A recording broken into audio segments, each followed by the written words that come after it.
Alright, we are good to go. So, hello everyone, it's your favorite programming error that just refused to be fixed. Code here. And I am so happy to be able to stream again after I had to cancel my first stream in forever. I haven't had to cancel a stream, thanks for the headpads, in so goddamn long, and this previous Saturday, where there was supposed to be a fun little AHIT in Time stream, in fact the finale of my AHIT in Time streams, is just coincidentally the day it decided to say, you know what? No.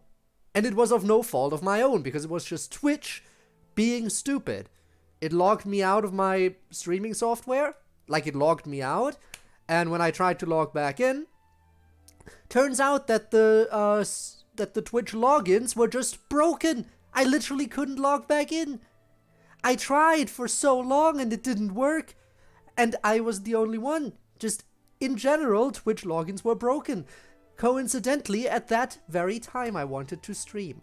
It is horrible. But anyway, enough complaining about how much of a terrible platform Twitch is. We're here to play Genshin. I'll raise the audio a bit more, I think. I don't know, we haven't really had dialogue yet. At least you got it fixed. Yeah, eventually. Thought he was... Yes, I am totally dead. But yeah, it wasn't fun. At the very least, you know, it's not that I got it fixed, it's that Twitch finally fixed their login servers again. Like, I literally did the same exact thing the next day, and the next day it worked. Because they finally started sending out messages again. Imagine that. Imagine Twitch actually being able to fix their broken-ass site for a second. Anyway. Genshin. So we have some new stuff. Specifically, this one. I have 2 days left to do this event. So let's do it. Right? Right, meow. Code is dead sometimes. I am. These curse had to end early. If as long as it's just half. I mean, right? Also, chapter 3 is where the spooky floor opened up, correct? If I'm not mistaken. So it's very fitting that that's cursed. Very fitting that that would be cursed. I guess I'll post a commission at the Adventurers Guild. Oh boy. I already see Rosaria. When was the last time we saw Rosaria in anything? I feel like she hasn't been in any event or story in forever. I mean, I guess she is just a 4-star character and everything, but still.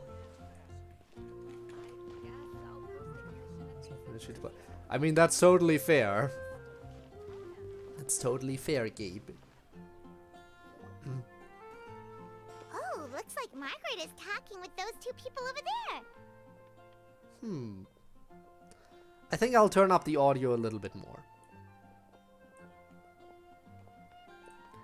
Genshin is always so quiet. Wait, is that Rosaria? Huh. She's standing next to an adventurer Paimon doesn't recognize. Think she's also here to play with some cats? Say no more, Valerina. I'll continue to help you out, just as Victoria requested. Look after the cats, check up on their health, give them a bath. These are all things well within my capabilities. Aww, That doesn't cats. solve our biggest problem, though, Miss Rosaria. The cats have been so anxious. If we can't get them to trust us, they're sure to get sick from all the anxiety. We just opened, and the Furball Fortress is already about to go under. Furball Fortress. Well, It panicking sounds certainly so isn't going to adorbs. solve the problem. Let me go to the The fact Furball is, Fortress neither right of now. us has a way with cats. That's not something I can change. Hi, Rosaria. And hello to you too, Miss Adventurer. Sounds like you're all really worried about something. Our cat saviors! They've appeared already! We are the cat saviors, yes. Seems a bit sudden considering we just met. Sounds like a title we'll have to live up to. I'll try to keep it short. My I'm name's going for it. Ballerina, Give me the and I cats. really like small animals. Recently, I've been trying to set up a shelter for stray cats. I call it the Furball Fortress. I shall adopt them all. I thought it would be a good way to rescue those poor animals that have nowhere to go.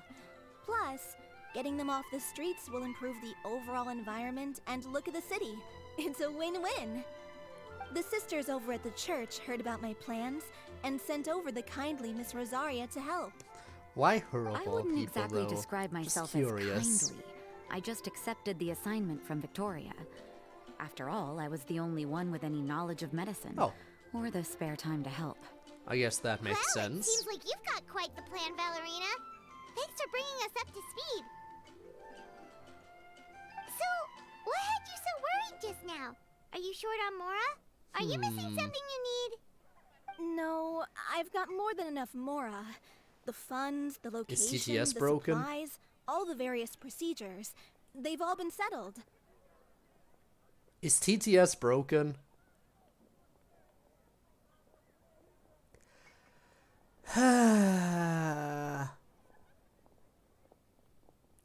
I thought I fixed everything. I fixed the login, but now TTS is broken. What the fuck?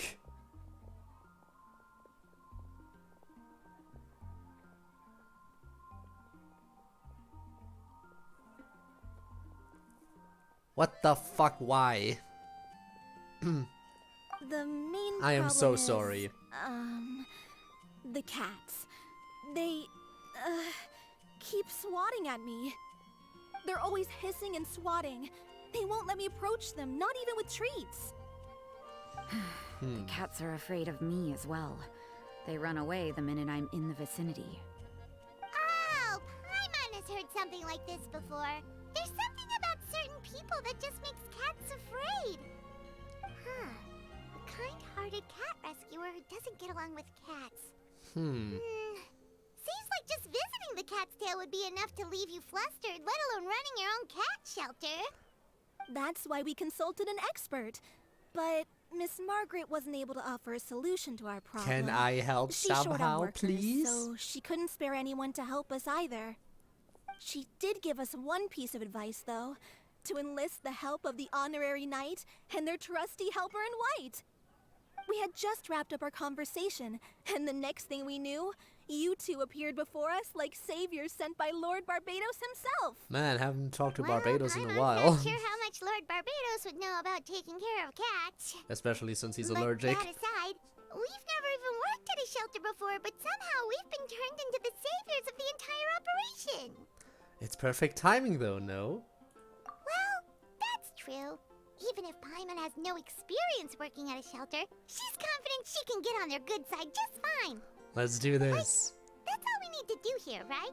We just need to show Ballerina and Rosaria how to get friendly with the cats, and everything else should fall into line.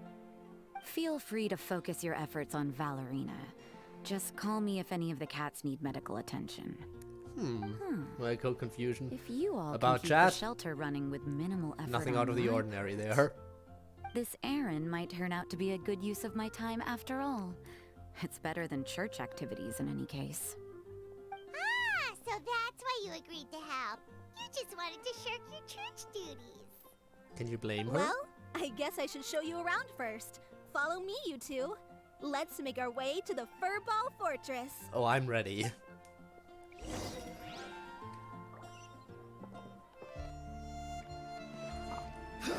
Over here, huh? Well, I already see one cat. That's a good sign. And I haven't even entered the fortress yet.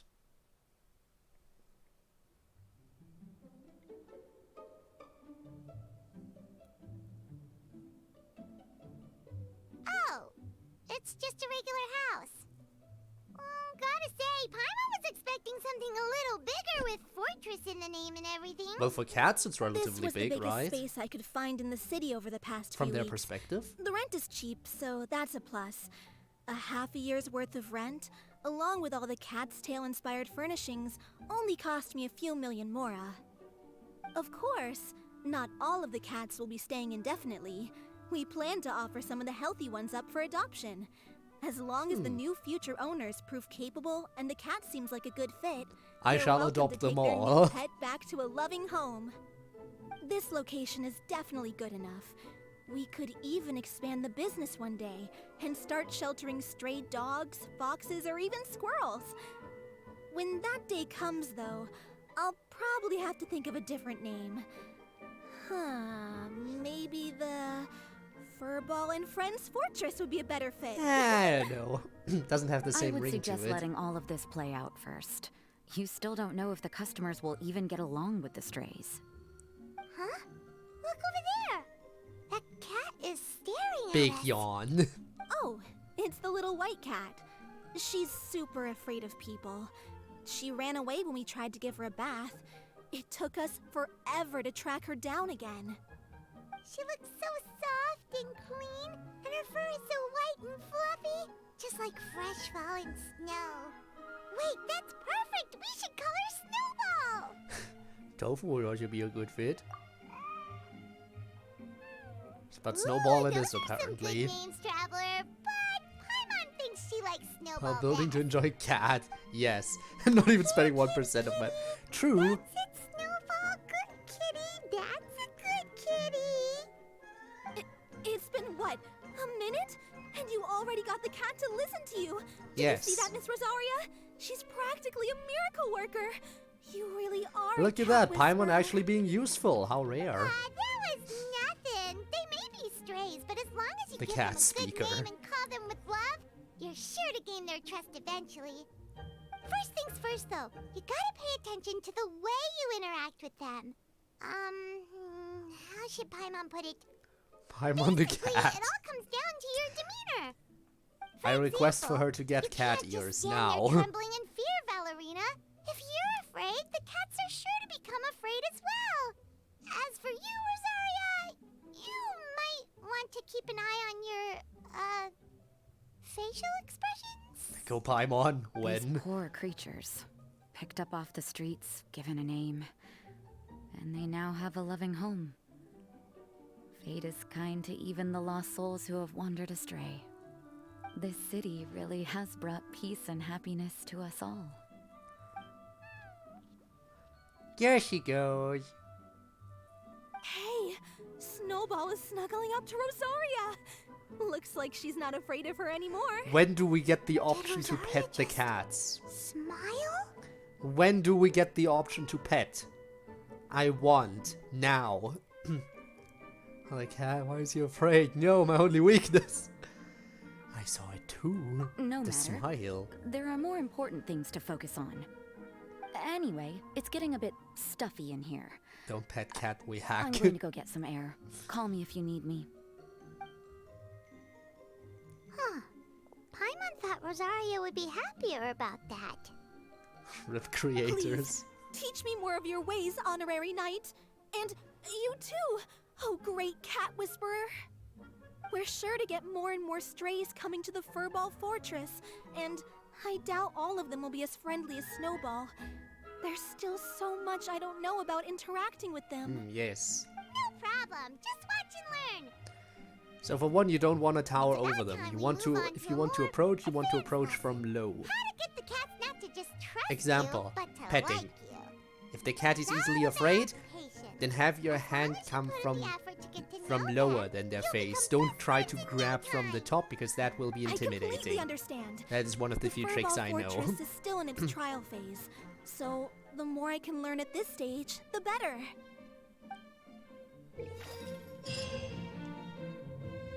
Like try to come in for the chin scratchies and then you can go up top for the solid pets. Alright, you must take various requirements into consideration when setting up your fluffy feline home.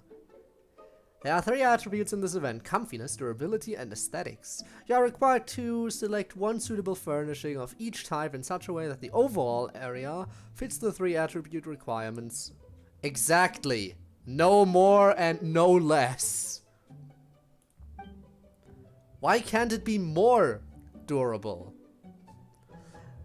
The icon of the furnishing's primary attribute will be displayed in the upper left corner of the interface. In addition to the main attribute, it will also provide a small amount of other attributes. There's only one unique combination of furnishings that furnishes the attributes need to complete the challenge, and the furnishing that comprise the combination have appearances that complement each other the best. Aesthetics good, durability the cat must destroy. First kid paid me. The fuck you saying? Ah, yes, the signature line. When will you start saying use? Use don't understand.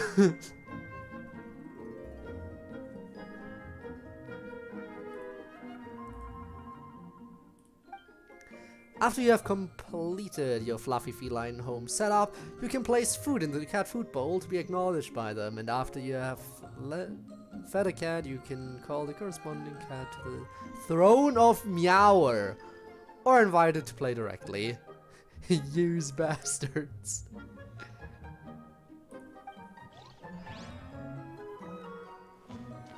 Alright, let's go then.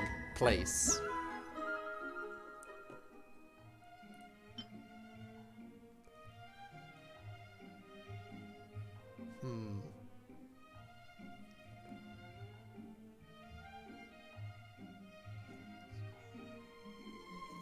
Let's go for aesthetics. We need a lot of durability, so these two.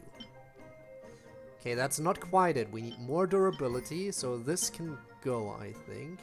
Which means we need more comfiness. Ah, not quite. Also, hi Tormuse. Which is about fluffy felines, an entire event dedicated to cats. And we're currently playing. Okay, I think we need this then. And this? Perfect! That's the furnishing combination we want.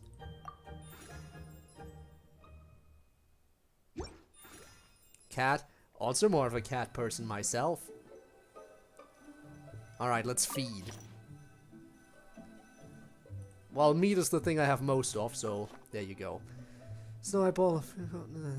There we go. Too fast. All these days.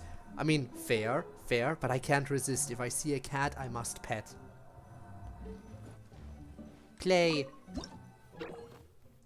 You can select a cat from the throne of Meower, or directly invite a cat to come and play.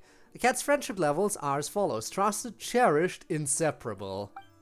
The 8 points where you can pet the cat.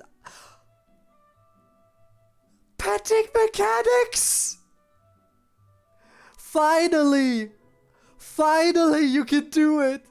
Finally you can pet the cats!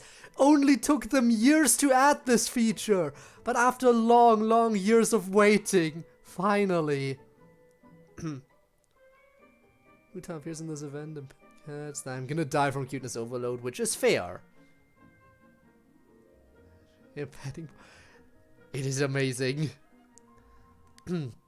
Right ear, left ear, face, lower body, upper body, tail, right paw, left paw. Different cats have their own preferences for where they wish to be petted. Press in order to pet the cat. If you pet right where the cat likes it, its friendliness to you will increase. But this value will remain the same or even decrease should you pet in a spot that displeases the feline. Oh boy! Repeatedly petting the same part of the cat will cause friendliness to increase by less and less until it no longer increases at all. As such, you must adjust your approach and pet the cat in different spots. After you have switched up the places you are petting it a certain number of times, the cat's rate of friendliness increase will reset across all body parts it likes to be petted. I must figure out where to pet cat. Once a cat's friendship level has increased to the next stage, areas where it did not enjoy being petted may change. And it may now permit you to pet it in new places. Use your keen observation and get along with them. Now! You should get along with them. Now! Kind of gaming content I'm here for. This is the best kind of gaming content, yes.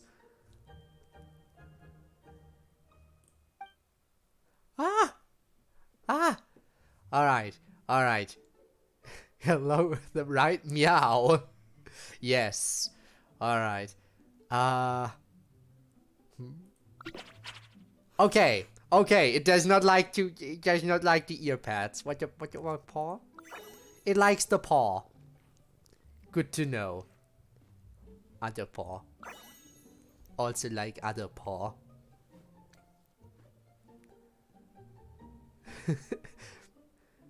Oh boy, I see the thing. You shall give me 1 second for me to set everything up. Should hopefully not take too long. One would hope.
You know, you're really not giving me the best time right now.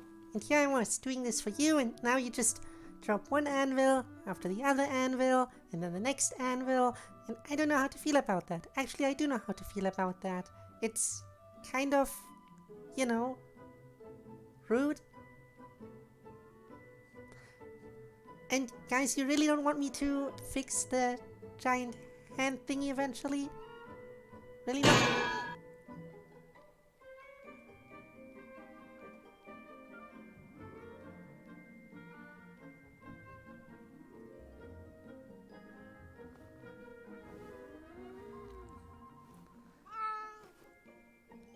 Really now?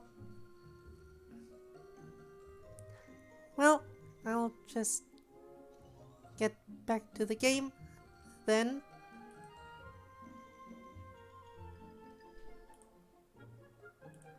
And pretend like none of that ever happened. Okay. I like seeing the game. Well then, I guess we're back to the game. Anyway, where were we?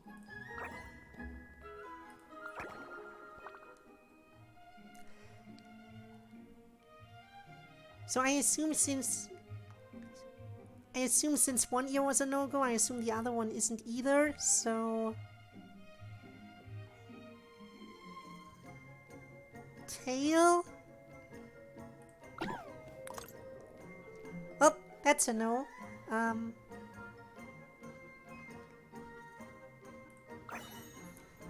But that works. But yeah, Rob, at least, you know, gender equality, but still, that was a lot of anvils. Like, that was a serious amount.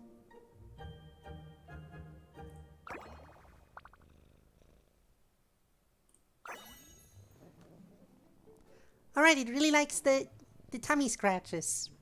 That is very good to know. Look at that. Back to Paul.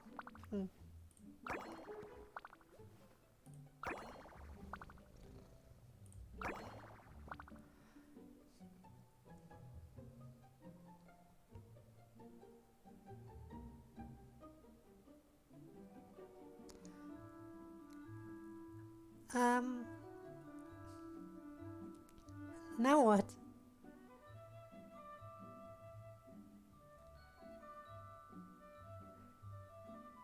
Can I boop the nose? Apparently I can. And that was apparently... I assume it was more like chin scratches, but still. Can I do it again?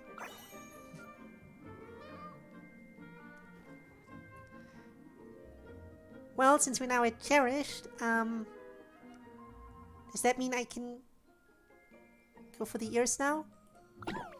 Nope, that's still a no-go. Okay, I guess I won't.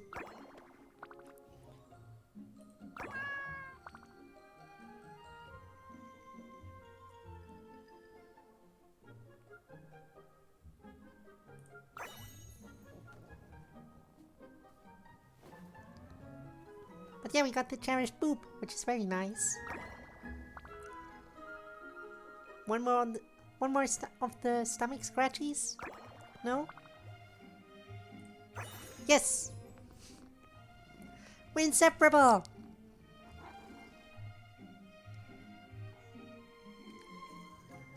Yep! That it. Excuse me, what is Mona doing here? That's unexpected. And why is she meowing?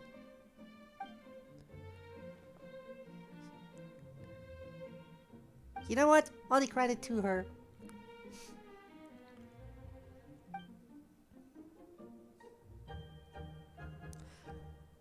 How does one communicate with cats? That is not how you pronounce it. You're inseparable. Cat immediately leaves. Well, I left, so, you know.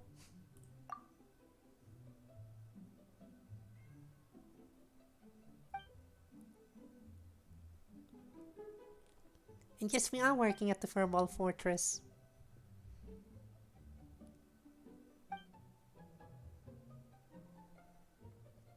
So, what do I do next? By the way, I must ask, is anything else of this event voice acted, or did I already clear all the voice acted portions? I want to know.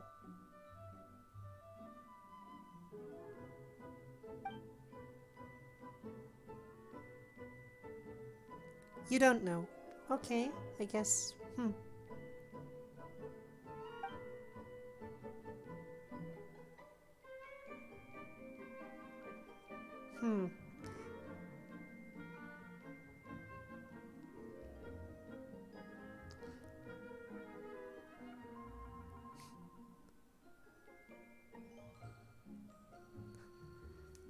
Well, I mean, at least you logged back in to grab the codes, which is totally fair.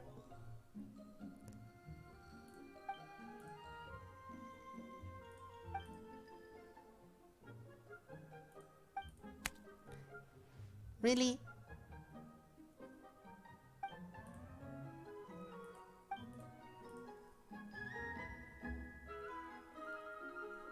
I mean, that is what cats tend to do. They are very mischievous.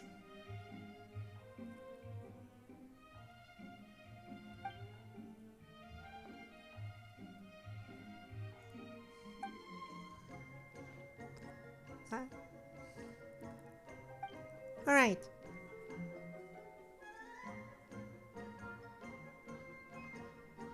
There are many more furry felines in this fortress, I guess. Every cat owner knows that cats are assholes, but they're lovely little assholes. We enjoy them.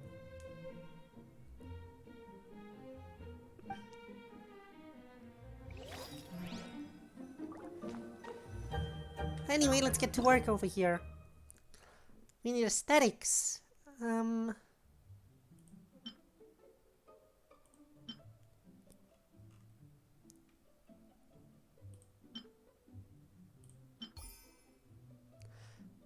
Well, I just nailed that on the first try.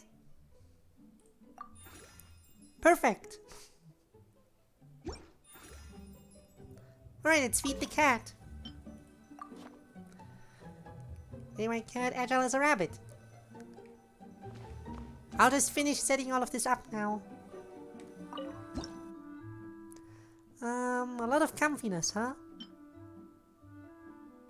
Some aesthetics. Comfy, comfy. More comfy. That easy.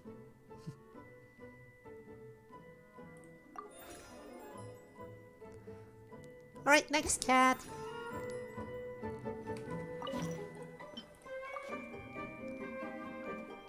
Small smoky cloud of fur. Hello. Anything else? Where's the next one? Okay, over here. Like the cat tower? I mean, it is pretty nice. Let's see.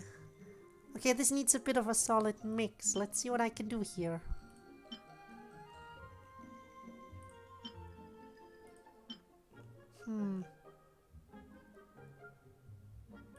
More comfy. And then some aesthetics. I'm just too good at this.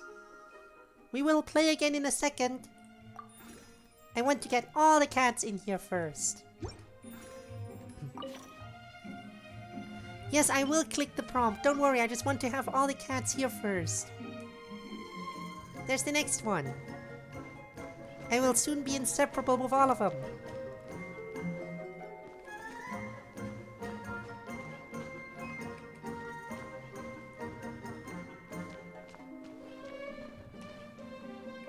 Apparently I can't set this up yet, so I guess we'll play now. Alright, let's see. What do you like? Do you like the head scratchies? Yes! Perfect! Other side. Again! Again! What about the chin scratchies? Oh, that's an absolute yes!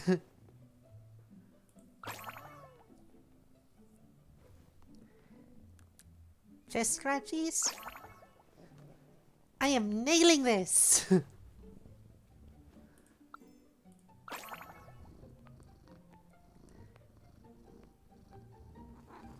More chin scratchies.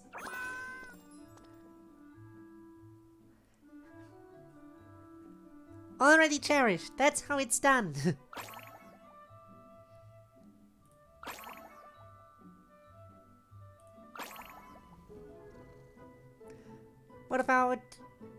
What about tummy scratches? More tummy scratches.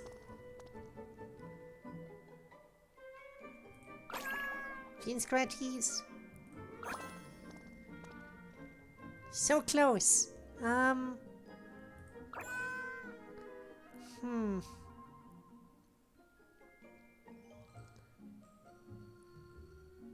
Tail. Not a single pet that it didn't like. I am perfect at this. This has to be my cat. I didn't fail a single time on this one. I know its preferences.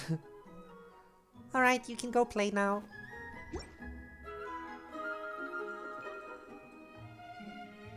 Next!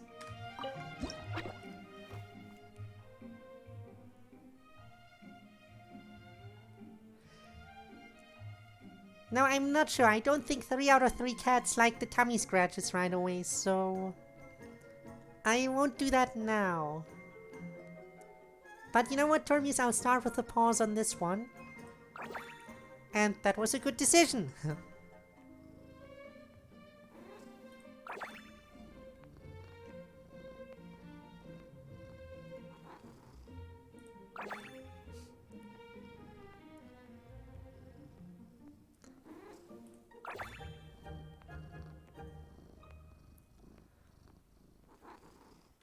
What about...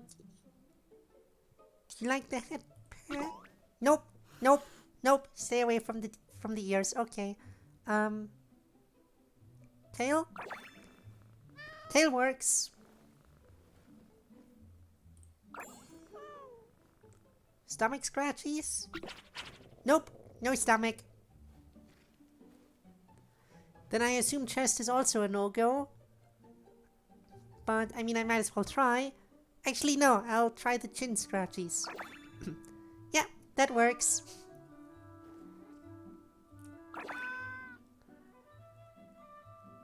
Alright, chests. Soon we shall be inseparable and there's nothing you can do. There's nothing you can do to stop me.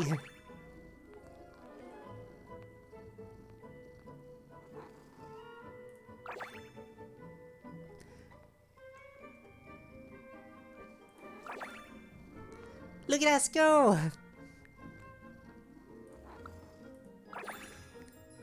We're inseparable! Now who's gonna show off for this cat?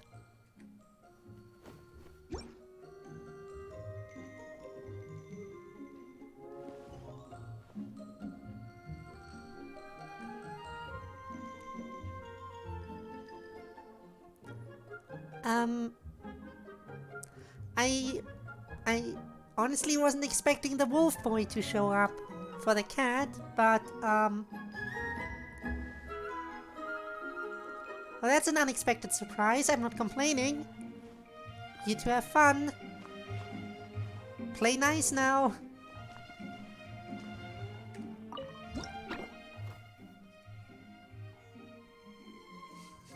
Wolf boy searching for a cat girl? Imagine.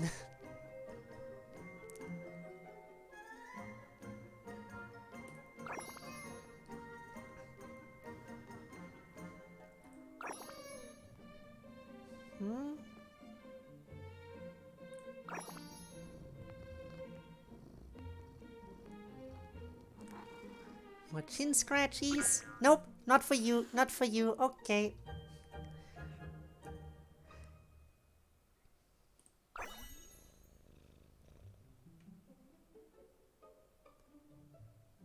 Tummy scratches?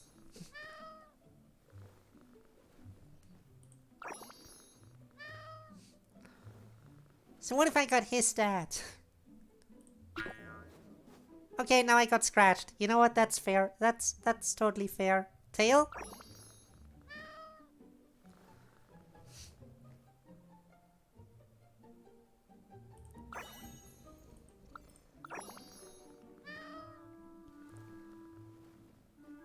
Having fun with the... Yes, I'm having a lot of fun with the pussycat.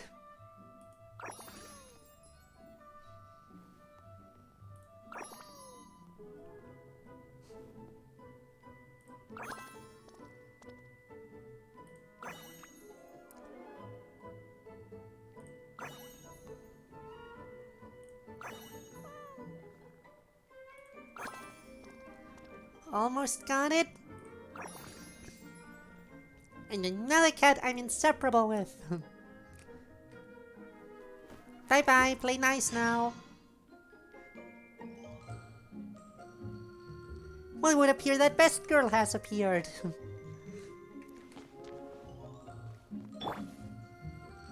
It would appear that Best Girl is here.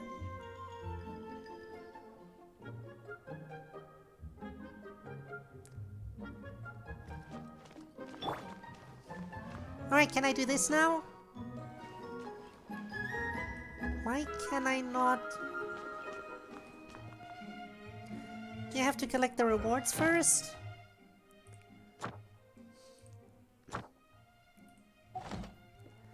Like, how does that work?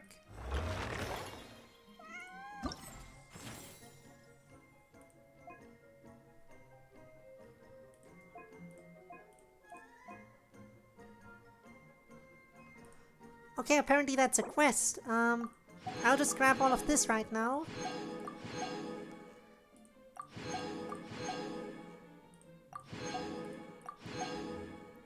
I assume the quest is voice acted in that case, so yeah, let's go. Osmantha.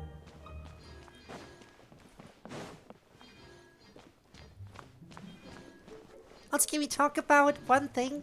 Why does the upstairs area even exist? Like, there's literally nothing here. There's not a single room.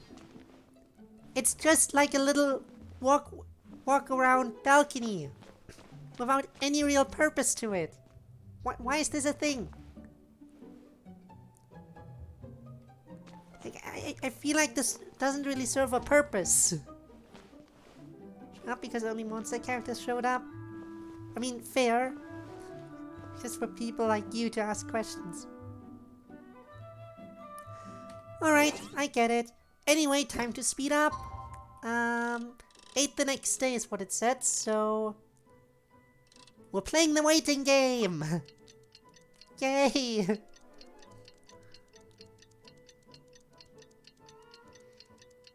For the cats more space to run, you know what, that's fair, but in that case they should really put something up here for the cats to play with. So it's not just for them to run. But then again, here they have all the space if they want to do their late night zoomies. You never know when a cat might get the zoomies.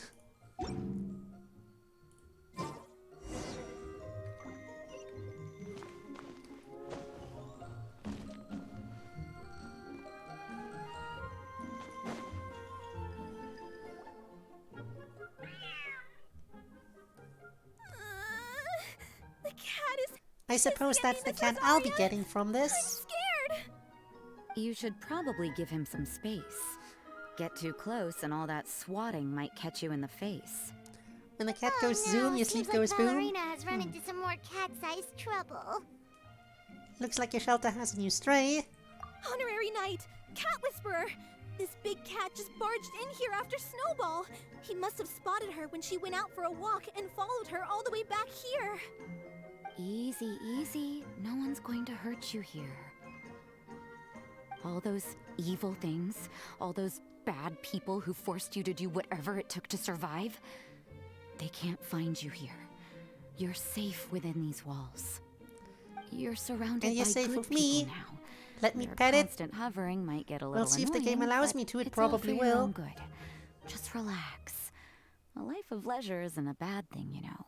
You just have to get used to it.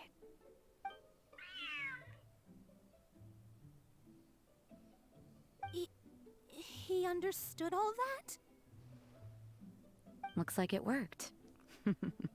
Smart cat. Whoa, this cat is way bigger than the others. His coloring looks like fresh squeezed Buell fruit juice. And he's wearing a scarf too. Huh? Looks like there's some sort of design on it. Oh, it's the symbol of the Knights of Avonius. Well, as the Deserves a honorary name. knight, I Good for feel a like knight, it's then. it's pretty fair that I should be Pretty taking it. feisty. How about Sir Pouncelot?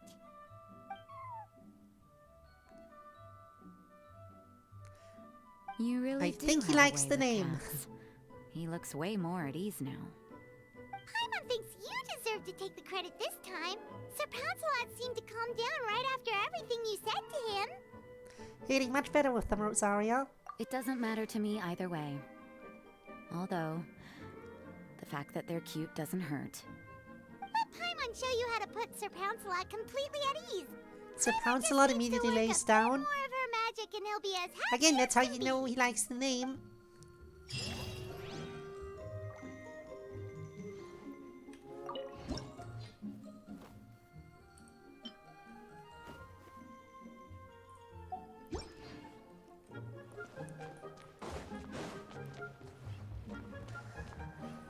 Alright, it's time.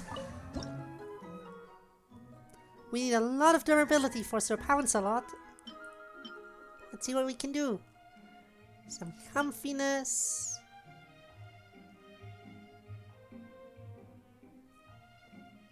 Some aesthetics. Some more comfiness. Alright, that overshoots on the durability side.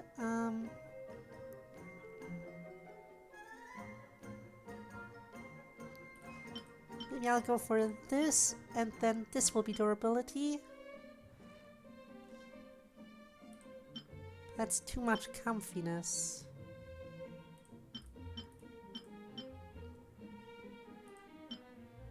That's also too much comfiness.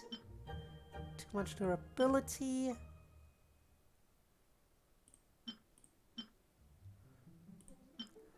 athletics and maybe set this one. Getting close to it now.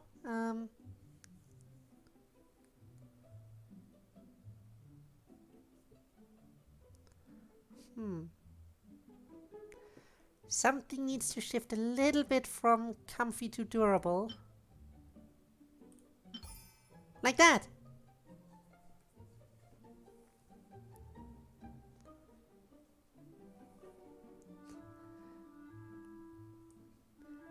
You took my last brain cell you had. Why did you steal it from me? Stealing is Rob's entire thing, not yours. Anyway, we get to play with Sir Pounce a lot now.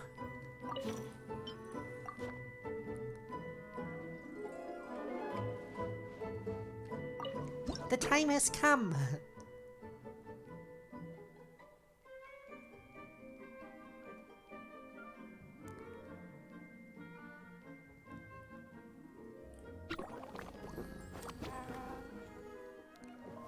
Okay, I thought maybe, like...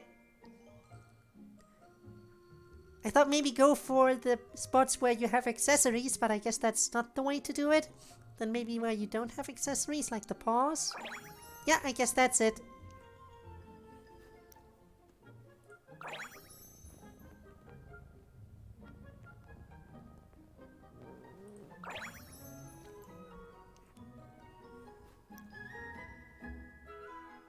Stomach scratchies?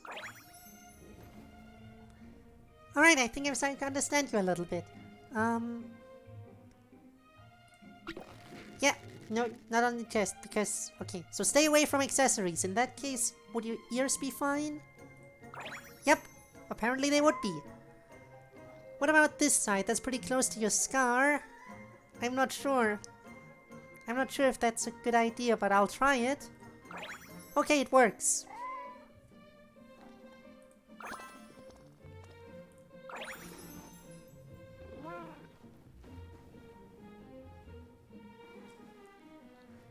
Big stretchies. Alright, fine.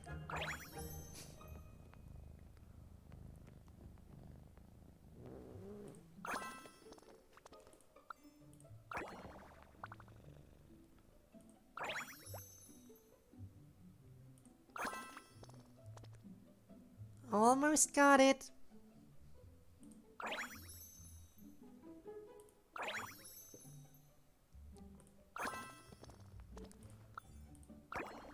Just a tiny bit more.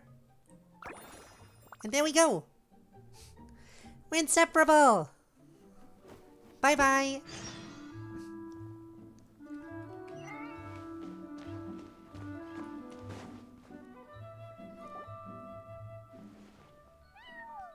Big stretchies. Aw, that's a good kitty, Sir Pouncelot. You better be on your best behavior from now on, okay? Don't go causing trouble now. Paimon knows you're a sweet, happy little cat. You'll get along with everyone just fine. He's so adorable. I just want to scratch his head and pinch his little cheeks. He does have a Do you want to certain do that, endearing though? quality about him. I mean, I do too, so when you he's know. not causing trouble, that is. I wonder how he got that injury around his eye. The traces of restorative potion indicate that Sir Pouncelot should be in the vicinity. Albedo? Oh, it's the traveler Paimon and Sister Rosaria. And you must be an adventurer. I don't believe we've met. I wasn't It expecting appears Albedo Sir to show up. I Pouncelot haven't has seen him taken in a quite while. liking to you. Albedo, why weren't you at the potion event? Albedo! It's been such a long time! It's Albedo, super great to see why were you. you not at the potion event? That would have been But perfect for are you in you. the right place? I'm assuming the captain of the investigation team is here for some important reason. Captain? He's a captain of the Knights of Favonius? An important officer just showed up without warning. And I don't even have any refreshments or snacks to offer. Please, allow me to explain, sir. I assure you, this shelter is operating under a legitimate business license. All proper procedures have been followed. I don't think he's here for that. Assuming that Albedo has arrived to investigate her business, Valerina frantically searches for the relevant documents while explaining the purpose of the shelter. Valerina appears intimidated by the identity of the visitor, unaware that the investigation team doesn't handle such inspections. There's no need to worry. I was simply in the area helping my team address a small issue. Pet the cat! Namely, the location of this cat right here. Not too long ago, Interim Team Feline Treatment Case number 3, Sir Pouncelot, knocked out the weapons officer who was watching over him. He then fled and disappeared into the city. We knew Knocked we had out to a recover weapons him officer, as fast huh? as possible. The cat All right, belongs Sir to the Pouncelot. investigation team and even bears More the competent insignia fighter than of the Paimon Knights of already. Favonius. No surprise If he were there. to wreak havoc across the city, well, that would hardly be a welcome result for any party involved. Also, hi Deadly. How's it going? I was lost for a second. Well,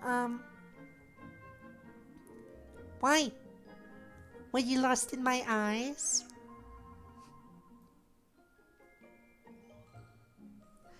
Alright, but seriously, hi, how are you doing? Hope you're well. So he actually belongs to the investigation team. You're saying Sir Pouncelot is capable of knocking out a knight? And what's with all those official-sounding titles you added to his name? Interim treatment case something or other? Is there something else you're not telling us? Well, I suppose I should explain. 2 months ago, Sir Pouncelot got lost in the wild and accidentally ingested whopperflower nectar. Due to certain effects that are not entirely understood as of yet, the nectar caused him to triple in size. So he got fat. Triple? Even regular-sized cats can get pretty bold when they're upset. A cat triple the size? Oh, Paimon bets even a hilly churl wouldn't be enough to scare off a cat like that. So that's what happened. No wonder he was so anxious. For cats, or really any animal that lives in the wild, a larger size doesn't exactly confer many advantages. What it actually does is make their appearance more noticeable and their movements less nimble. Which in turn means living in perpetual danger of exposing themselves to attacks from predators. And just would In die other just getting words, looked at by the cat. It You know means what? living Very in a fair. constant state of fear. Exactly. When Sir Pouncelot stumbled upon our encampment, he looked quite worse for wear. His entire body was riddled with Good to scars, donate bits to and you. he I appeared need something in exceptionally return. anxious. That's awful. And I what guess might that he had a something good reason be? for all that swatting earlier then. If all that had happened to me, I would be afraid of new people and strange animals too. You don't need to worry too much. Other than getting The lost in problem my has eyes, already been solved. obviously. I administered a restorative potion to eliminate the alchemical effects of the whopperflower nectar and help him return to a normal size. Although he still might appear a bit larger than the average cat, his current size at least should pose no more threat to his quality of life. While in our care, various knights have been taking turns watching over him. In light of his feisty demeanor, Klee decided to call him Sir Pouncelot.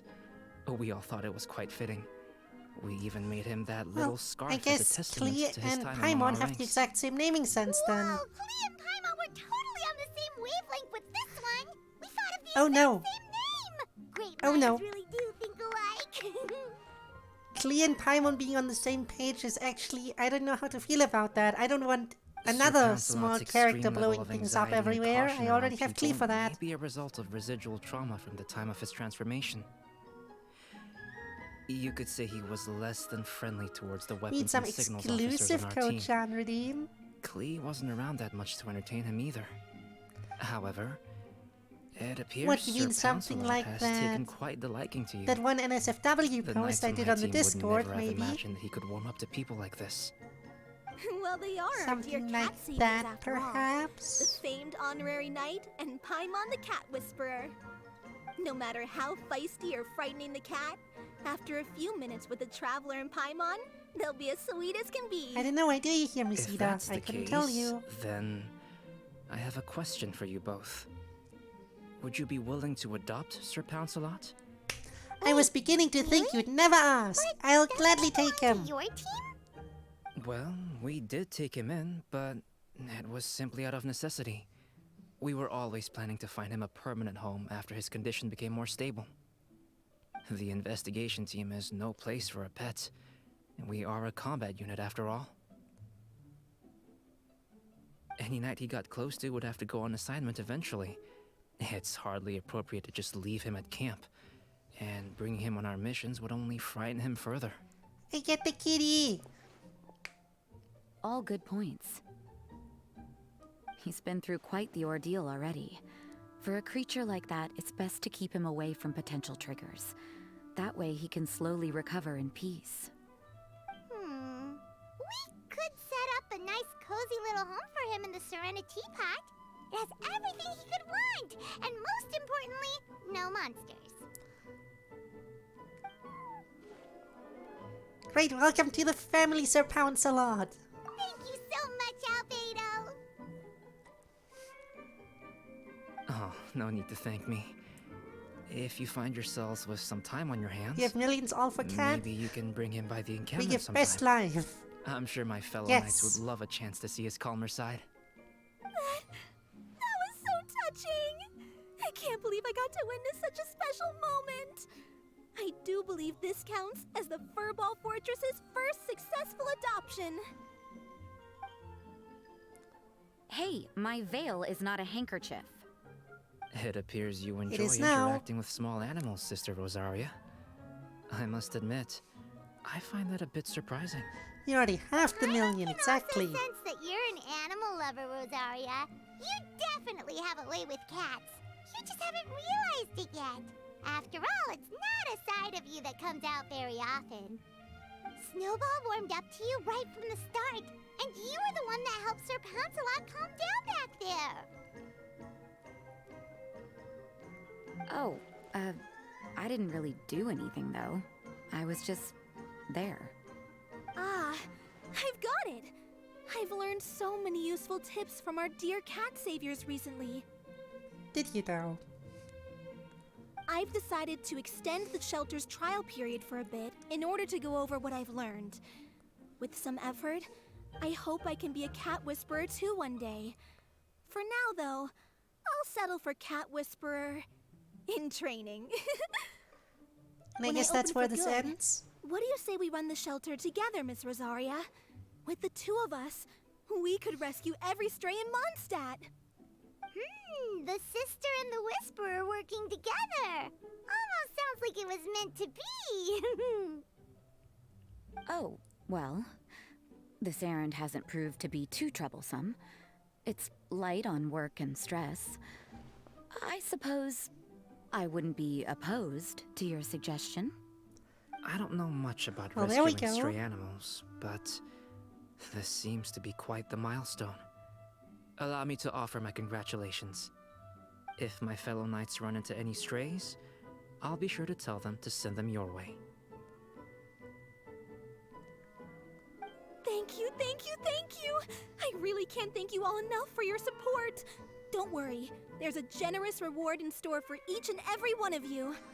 Well, I would The hope trial so. phase of the Furball Fortress I could want not primo have been more gems. successful. When we open for good, you all simply must come to the opening ceremony. We'll cut the ribbon together. Now that's what Paimon calls a successful commission. Rewarding in more ways than one. Mora, a sense of accomplishment, and of course, our special friend Sir Pouncelot. Talk about a win-win-win. Paimon can't wait for the Furball Fortress to open for good. If it ever does, because you know how these Genshin events are, chances are we'll never see anything about this ever again.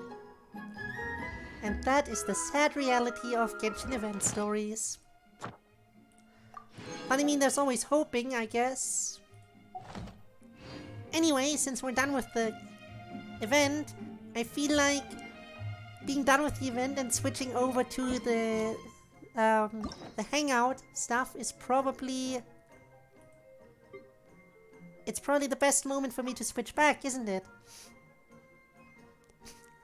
Although, you know, we're not quite done with cats, because Lynette is a cat girl. It's very fitting that we're doing her hangout today after, you know, spending time with all the cats.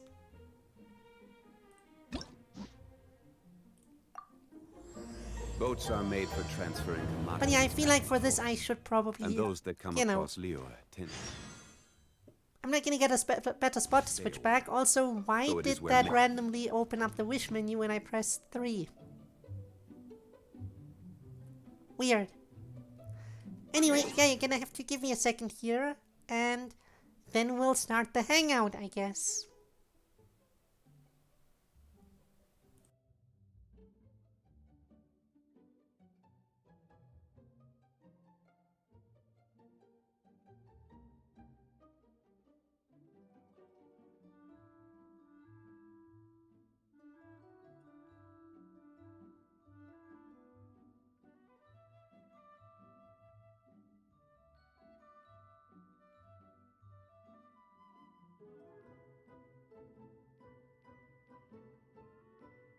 Oh boy, I'm up here now.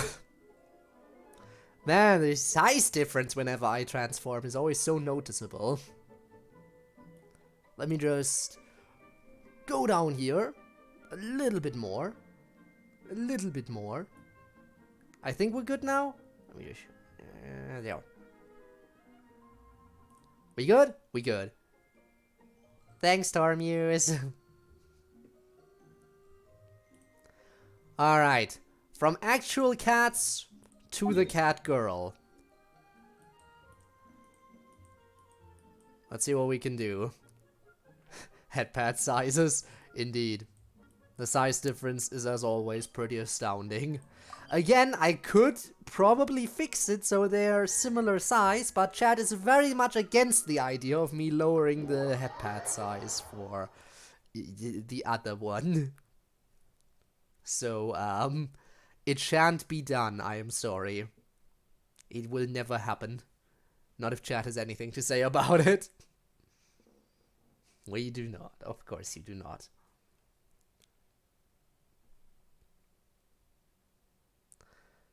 Also, the Genshin loading screens are always such a flashbang.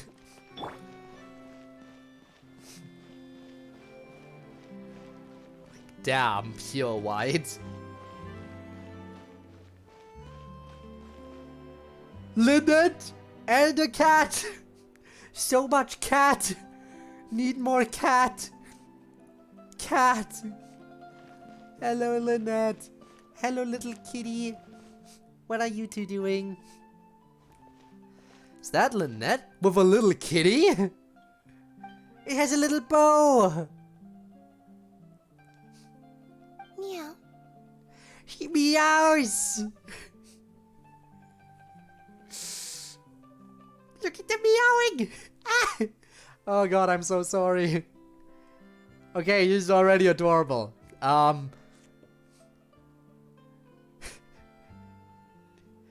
Shall we approach silently? I hope we don't startle them in that case.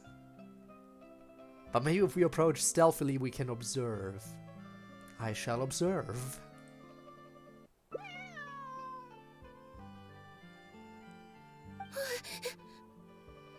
Oh, did I get caught? It's you. 1 second. Now activating chat mode. You made me jump there. I thought they'd finally caught me. Is someone out to kidnap you? Objectively speaking, the trouble was entirely of my own making. Half an hour ago, I was at Hotel de Boer for a drinks reception. Neko It was to robot. celebrate the successful opening of a show. But She's it was nice, draining she's my great. energy. So, I waited for the right moment, then snuck away so I could switch to standby mode. I see. So they send someone to find you and bring you back, but why? Probably because I'm playing the lead role in the show? The lead role? Is that so surprising? I'm always getting invitations to do solo performances. I just usually get Linny to write back and turn them down.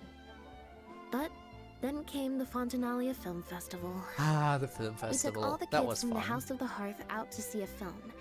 And after it finished, they all started clamoring for me to try out acting for some reason. Even Linny was chanting along with them. Anyway, it just so happened that a director called Mary who had sent me an invitation right around then. I'll spare you the details, but basically, I ended up accepting it. And then immediately going for the lead role, huh? Well, that's ambitious. So this is the dramatic debut of the magician's puppet, huh? Yep, you nailed it. I'm playing the The role thumbs up. of a puppet. In fact, the show's called The Lost Puppet, and it's a masked mime show.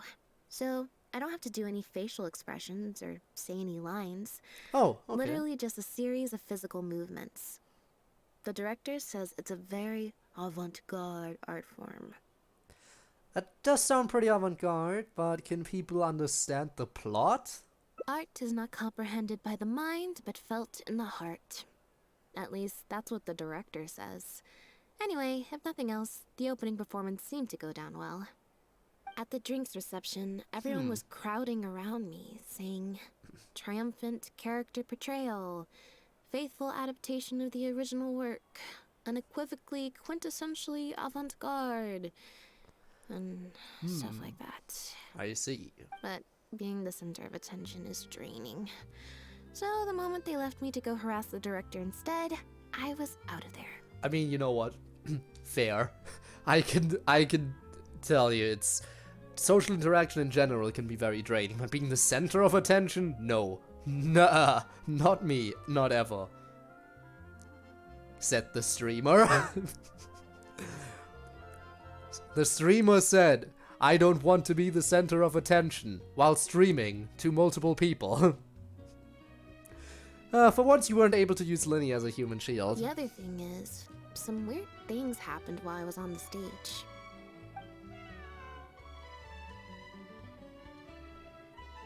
Oh, sorry, Bonnie. I didn't mean to leave you out of the conversation. My bad. I take it Bonnie's your pet cat? No, we just met. We bumped into each other right after I slipped away. And you've already named her. Well, it'd be kind of difficult for us to communicate otherwise. Besides, I think she's taken a liking to the name.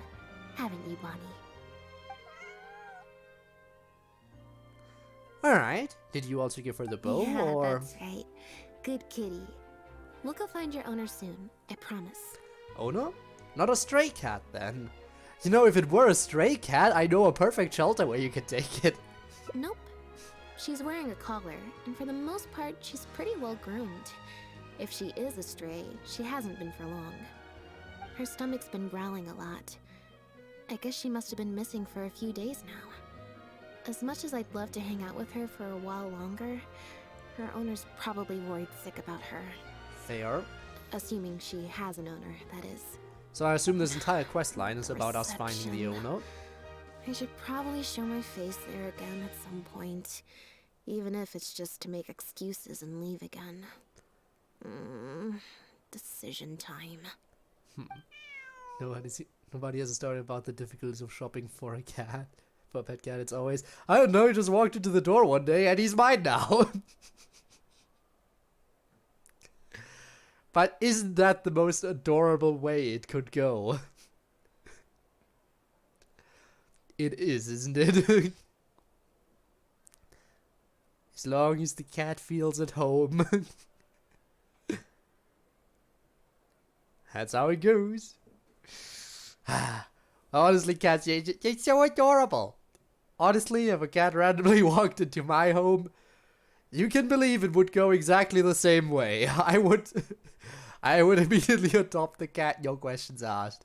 2 cats when I was growing up. That's how it was for both of them. Jealous. I really... Again, I'm in the position where I'm like, man, I really want a cat. But I have to be sure I can take care of it properly before I get one. So, no cat for now. Plus, who knows, maybe one will just randomly stumble into me and then it's fate's decision that I will have obtained a cat. So for now, it's up to fate. Alas. Is this a tough decision for you? Well, I just find it exhausting. Thinking through all the different ramifications of different choices and so on. That's more Lenny's area than mine. So, unless it's something really important, I usually just leave the decision making to him. But for once, he's not here when you need him. Bet that doesn't happen often. It's fine. He got Ferminate to make me a little something for just this situation. Poof! A phaetometer. Excusez-moi? What's this? It looks pretty over the top, I know. But it's essentially just a box of cards. He kept the design simple, so it'd be harder to break. The way it works is, I pick a card at random, then look at the number on the card. And how does that help you make a decision? And also, why can't you just pull from a regular deck of cards? In that case? Well, for example, if the number on the card is 5 or higher, I help Bonnie find her owner. If it's less than 5, I go back to the reception. Simple and straightforward. I just have to believe in the bond between me and my cards, and my fate will reveal itself to me in numerical Believe in form. the heart of the cards. At least, that's what Linny said. Anyway, I guess I'll give you a demonstration.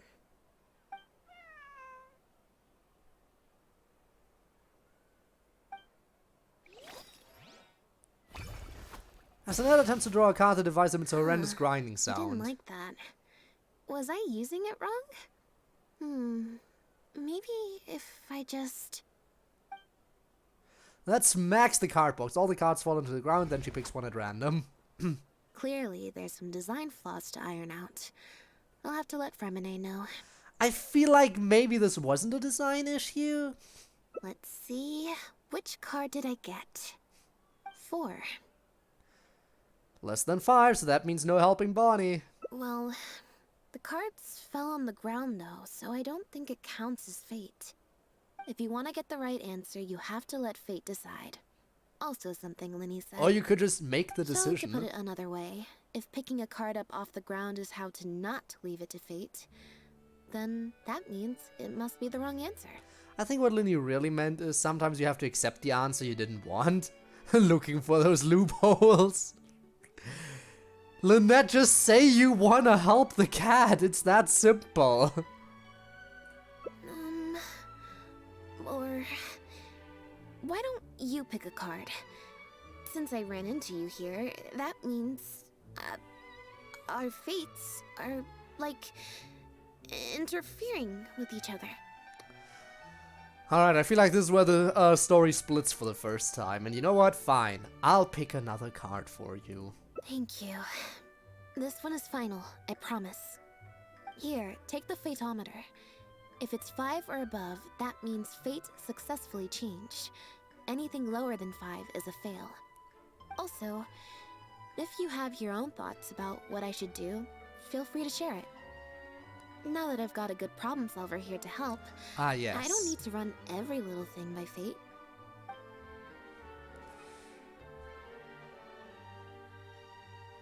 I think you should head back to the Drake's reception. I think you should help Bonnie. How about you do neither? Phaetometer. I'm not sure. Let's leave this one to fate. So can I... Is this just make a random decision then? Like I could either pick one myself or I could be like, let's make the decision random. Is this what's going on here? I've never seen that in Hangouts before, that there's a chance to do it randomly. Trying to talk yourself into helping the cat. I feel like we should also... I feel like we should help the cat. Let's face it. Not leaving this to chance. I think you should help. So, we're looking for Bonnie's owner? Yes. So how do you plan to find Bonnie's owner? I think I'll go to the Steambird and see about putting an ad in the paper. You wanna come along? I think Bonnie wants you to come with. Sure, if it means I get to hang out with you for a bit longer. I mean, this is a hangout quest after all.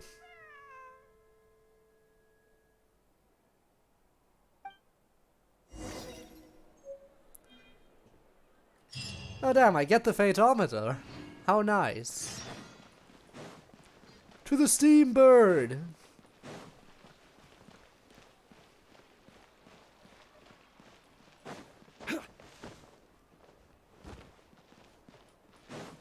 We are here. Hello. Every stupendous day starts with a Steambird. Oh, Meow meow. hi, I was Lynette. waiting for the Hi, second traveler. meow and it didn't What can happen. I help you with? Very disappointing. There was even a long pause before it advanced, right? It was on autoplay, and after the first meow, there was like a pause, and I was like, is it gonna happen? And then it didn't. Tragic. Any commissions in there about a missing cat? I don't think so. Have you picked up a stray? Yep. If there's no commission to follow up on, could we post a notice about the missing cat instead? Why, of course. What a kind thing to do. Just fill out the form.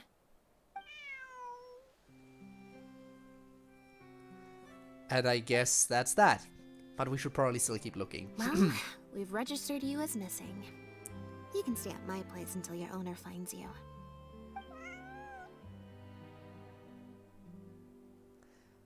Also, I just wanted to say thanks for keeping us company for so long. So long? Well, Like barely any I time should probably passed head so back far. to the drinks reception.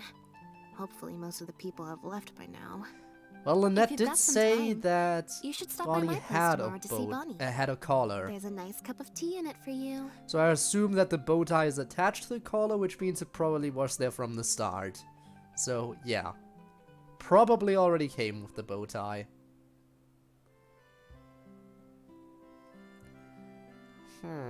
And absolutely I'll stop by. I'll be there. Alright. See you then.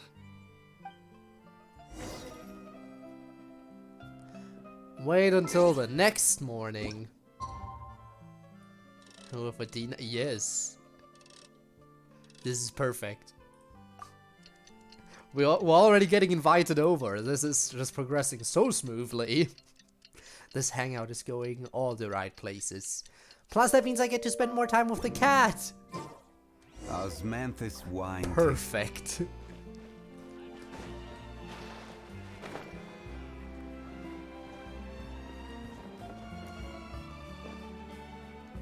Are those the owners, perhaps? I believe this cat belongs to me. I already told you, this isn't your cat. Just take a breather, you two. Oh boy. I can already kind of tell what's going on. There are two people who claim this cat for themselves. I guess we really should have waited until the actual owner put up a missing poster. That way we could know for sure. Now it's like everyone is claiming this is theirs. Oh no. Oh no. Maybe we should keep Bonnie in that case. Maybe we should just keep the kitty. What's going on? Oh, you're here. As you can probably see, you'll have to take a rain check on that tea I promised you. At least for now. This is my friend's cat. He's preoccupied with some important business, so I came to retrieve her in his stead. Who wouldn't claim it? Alright. Passive checks are a special type of checks that need not be actively triggered, but instead will automatically trigger at specific times. If you pass, you will find some hidden information, such as irregularities in a person's attitude or certain incongruous details. Oh god, no, I have to win some checks. Oh no. This might be where RNG comes in. I'm not ready for RNG. This is new. This has never happened before. Inside check success. Expression seems a bit unnatural. The way she speaks is loud and authoritative. It's like she's deliberately using her tone of voice to dispel any doubts about her integrity. Oh boy. Well, I'm glad I succeeded the first check, but oh boy. Let's hope RNG is on my side with this one. No, it's far more likely this cat escaped from the Humane Society. Inside check success. Expression seems a bit unnatural. The hesitation in his voice, it seems like he could be hiding something. His gaze keeps drifting off to the sides, like he's trying not to draw attention to himself. So they're both suspicious, is what you're saying, for different reasons. How about we let Bonnie decide? Bonnie? That's the name I've given her in the meantime. And this is where RNG comes in again. Animal handling. Let's see who Bonnie decides to approach. Approach us. Oh god. The random checks triggered by the Fatometer often serve as indicators for Destiny's course or the success or failure of an action. Press to draw a card and randomly get a number between 1 and 20. If the number displayed is greater than or equal to the check difficulty, you will pass this check, otherwise you will fail it. Oh boy. Adequate preparation and friendly aid can sometimes affect the result of these checks. Your current check bonuses will add it to your randomly drawn number, making it easier to pass checks. Check bonuses will add it? Excuse me? See the escape from the Humane Society. If someone is ready to claim Bonnie, all the better. I mean, true. Very true. But I have spotted a grammatical mistake in this big ass game that makes a lot of money. How dare they? So, I would be eager to give their cats to a new home. Yeah. So why is that person so, so off? Grammatical error noted. Alright. 8. I don't like my chances.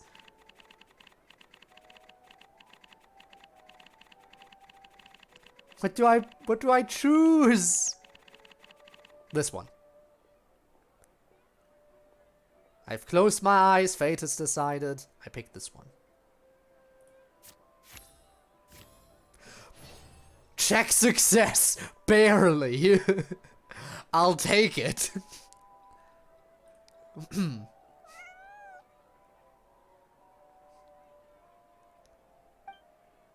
Bonnie happily runs up to you and begins to weave through your legs. This complicates things. It seems like she quite likes me. I win. This is my cat now. The cat has chosen. I am the new owner. It seems she quite likes me. I told you before. This is my friend's cat. It's normal for her not to trust me. Listen, Bonnie's a I'm my the mistake. director of the Humane Society, okay? We've It got is a so she, many yes. strays, dogs, cats, you name it. I'm not even the one feeding them most of the time. You can hardly expect the cat to recognize me. Then how are you so sure she belongs to you? She just looked somewhat familiar, so I came to check, just in case. Oh, just somewhat familiar. Now you're so If sure she turns she's out yours. to be one of ours, I'll take her back. Simple as that. Even if that's not the case, the Humane Society could still take her in, if no one else comes to claim her, that is. There is literally someone here trying to claim her right now. Are you kidding me? What is the Humane Society? We're an organization that specializes in rescuing and sheltering stray animals. We've been in business for several decades now. I'm Bernard, the current director. The Humane Society. Huh. The name sounds familiar. I remember hearing good things. Near the one in the Quartier Lyonnais? Yes, that's the one. Anyway, if it's not too much trouble, could I possibly take a closer look at the cat? As long as you don't run If off it with turns it. out I really am mistaken, I suppose that means the cat belongs to this lady here. She would be the only remaining option after all. It belongs to my friend. With us here to keep watch, it should be fine. Go on, Bonnie.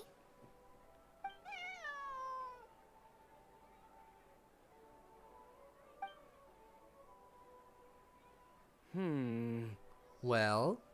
Oh, nope. Looks like I was mistaken. They do look similar, but there's an ever so slight difference in this one's fur color. Deepest apologies, friends. Well, I suppose Oh, this would you look means at I that. still have a missing cat to search for. Apologies again for the confusion. Yes, gotta give Bonnie the chance to chime in. It is absolutely required. So, is this your friend's cat? Oh, yes, exactly. Wait a second. You lied earlier, didn't you? Lied?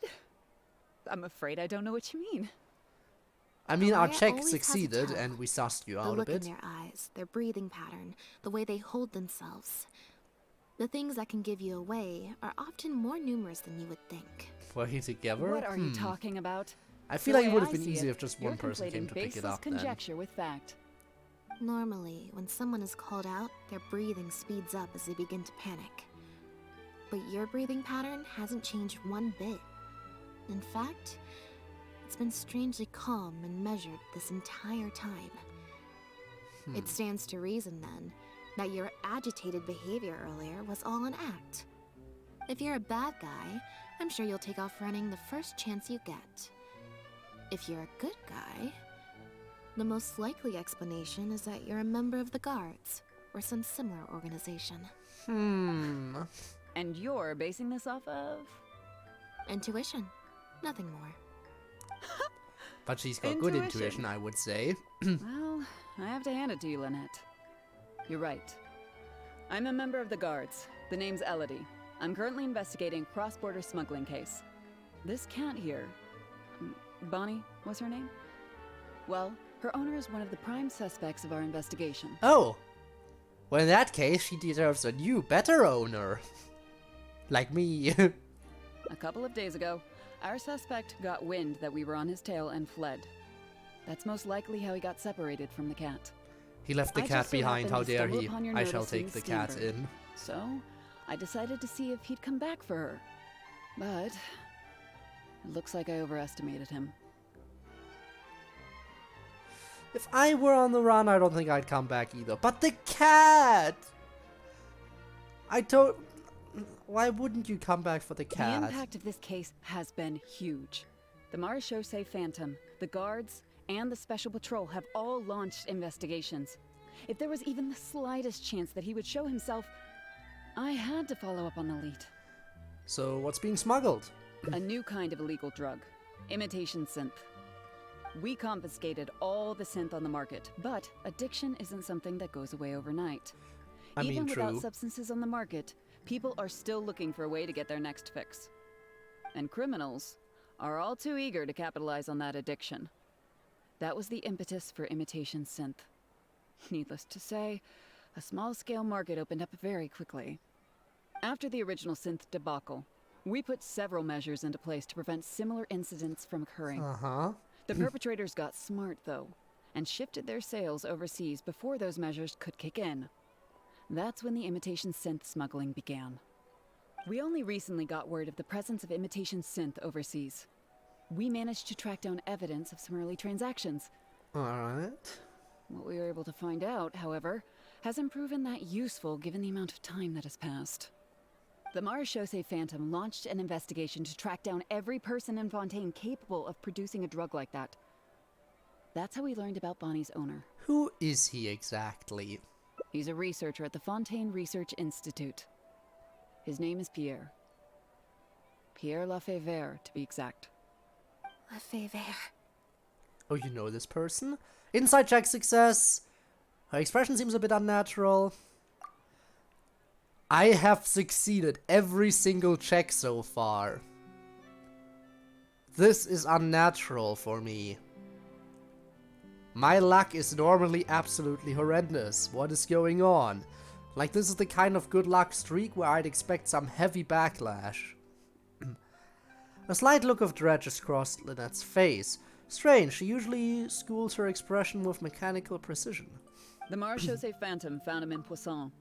In addition to the cat, he also had a pendant with him. Huh. Okay. At first, there wasn't much cause for suspicion. A search of his house didn't reveal much to go off of either. The Marechaussee Phantom very nearly left it at that. It was only later that we realized the coat of arms on his pendant belonged to none other than the Lafayette family, one of the most infamous aristocratic families in Fontaine. Obviously, this discovery prompted a further investigation into Pierre. At that point, however, we discovered that he'd already fled. Now the Guards and the Special Patrol are all searching for him. Interesting. Lock down the borders, he shall not escape. Could his family be hiding him? That's not possible, actually. The Lefebvre family has been gone for a long time. Exactly. That's so, huh? Many years ago, several important members of the family, including the patriarch, were murdered by an assassin of unknown origin. From that point on, family's power and influence took quite But the this hit. one person is still The there, family is huh? engaged in all manner of crimes. As you can imagine, there's no shortage of people waiting in the wings to take their revenge. Fair. And with the family severely weakened, they were able to do just that. Most of the remaining family members succumbed to sickness or hunger. The ones that survived are currently living out their days under a new identity. Pierre is one of those very survivors. He's been hiding away in the Fontaine Research Institute all these years. His true identity unbeknownst to all. Until now, that is. Alright. Is it really okay to share all this information with us? I mean, come on. Why are we even asking that question? We are a hero known across all of Teyvat at this point. Well, my fellow guards have told me all about how smart and courageous you both are. And I know you possess a strong sense of justice. There could be a chance that Pierre Indeed. or one of his accomplices might attempt to get close to Bonnie. Speaking of Now that justice, you've been anyone briefed on looking the forward to situation, Undertale Yellow? I was hoping you'd help us keep a lookout. Thanks, Bonnie. I agree with that. Actually, no, that was If a I question. take Bonnie I think back you're to right. the guards with me, there's no way Pierre will try and come for her. Not even the most daring of criminals would attempt something like that. So we should keep Bonnie with us for the time being. I have to admit, I'm not holding out too much hope that Pierre will come back for her. But if there's even the slightest chance, then it's worth a shot. Well, I've got some other leads to follow up on. If Pierre does appear, please contact me right away. Alright, bye-bye. Thanks for your time.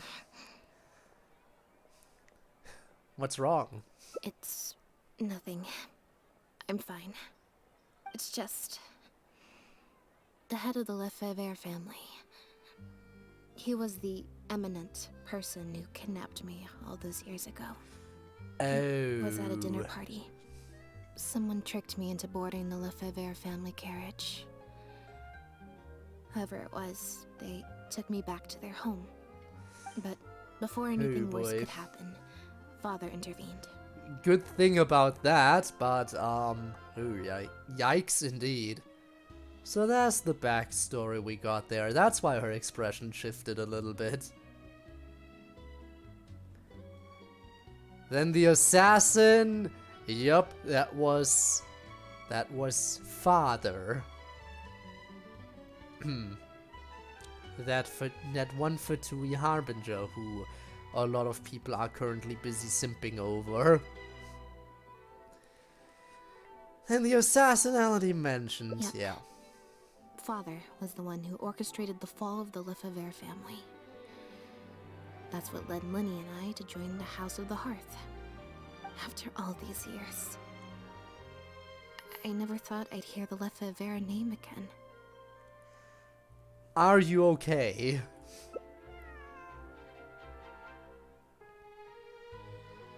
Don't worry about me. I wasn't feeling sorry for myself. I was just Well, thinking anyway, about this him. just got very personal. He's been acting strange recently. He avoids me for days on end, consumes himself with some secret investigation, and then out of the blue pushes me to do that acting job. Thinking about it now, it's almost like the one I drew from that deck of cards was part of his plan all along. He must have asked Fremenade to help him out. Huh. In any case, I know he's hiding something from me. He's really pulled out all the stops this time. You think he knows about Pierre? It's very possible. I'm sure he tried to send me away because he was afraid it would bring up some painful memories for me. It wasn't necessary, though. Even after all these years, he's still as overprotective as ever. You'll have to help me teach him a lesson if we run into him along the way. Along the way? Are we going somewhere? Yep. I want to head to the Fontaine Research Institute to learn more information about Pierre. Just let me activate search mode and then we'll head out. Who knows? Maybe we'll run into Linny along Investigation time, my favorite. Let's get going. Are you trying to help out Linny with his investigation? A little bit of both, perhaps. For the most part, though, I just have the sense that something's not right. Something isn't adding up about Pierre's story. I'm just not sure what. Sometimes we just gotta take the bull by the horns, right? See, Bonnie agrees. Okay, I'll write a letter explaining everything to the crew. Once that's done, we can head out.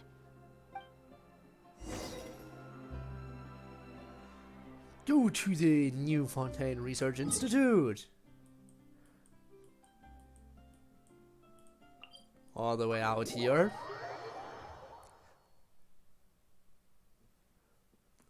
Alrighty then.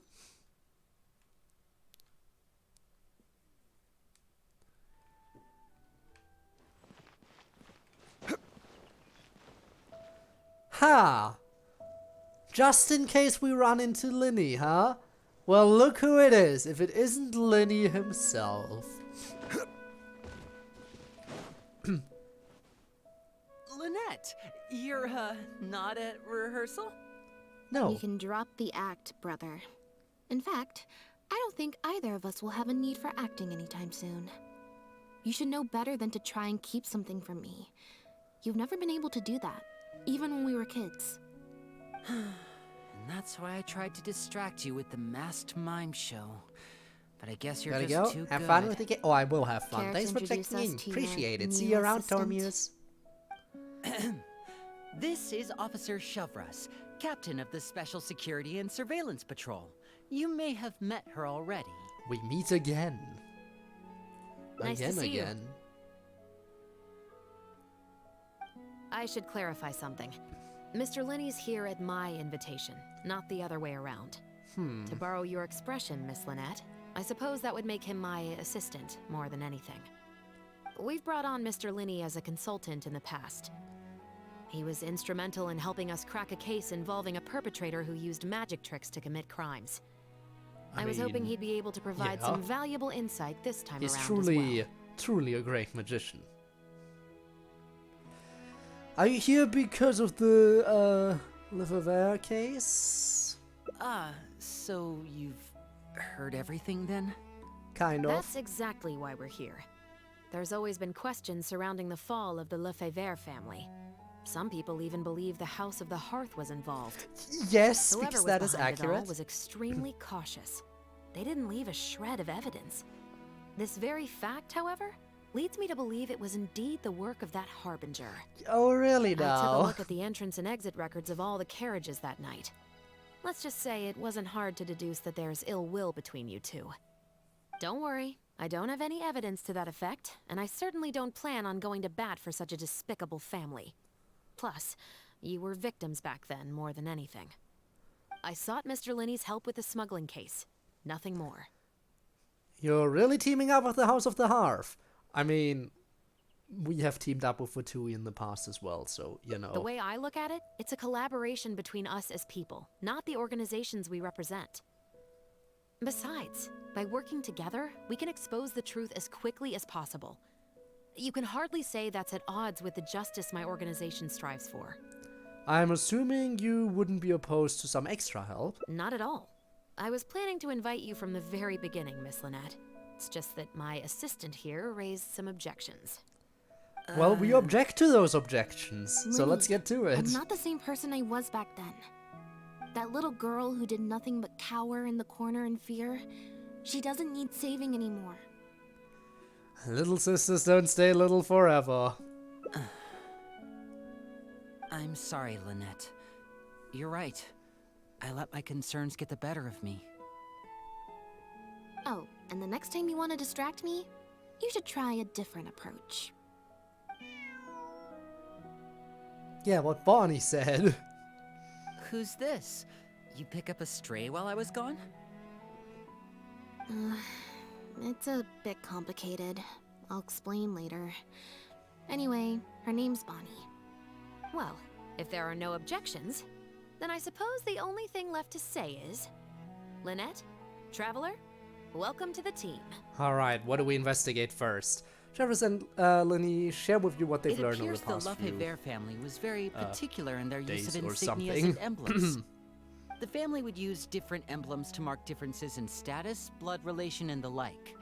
In fact, the insignia that was discovered on the pendant was used to represent an illegitimate child. So that would mean Pierre is a bastard child.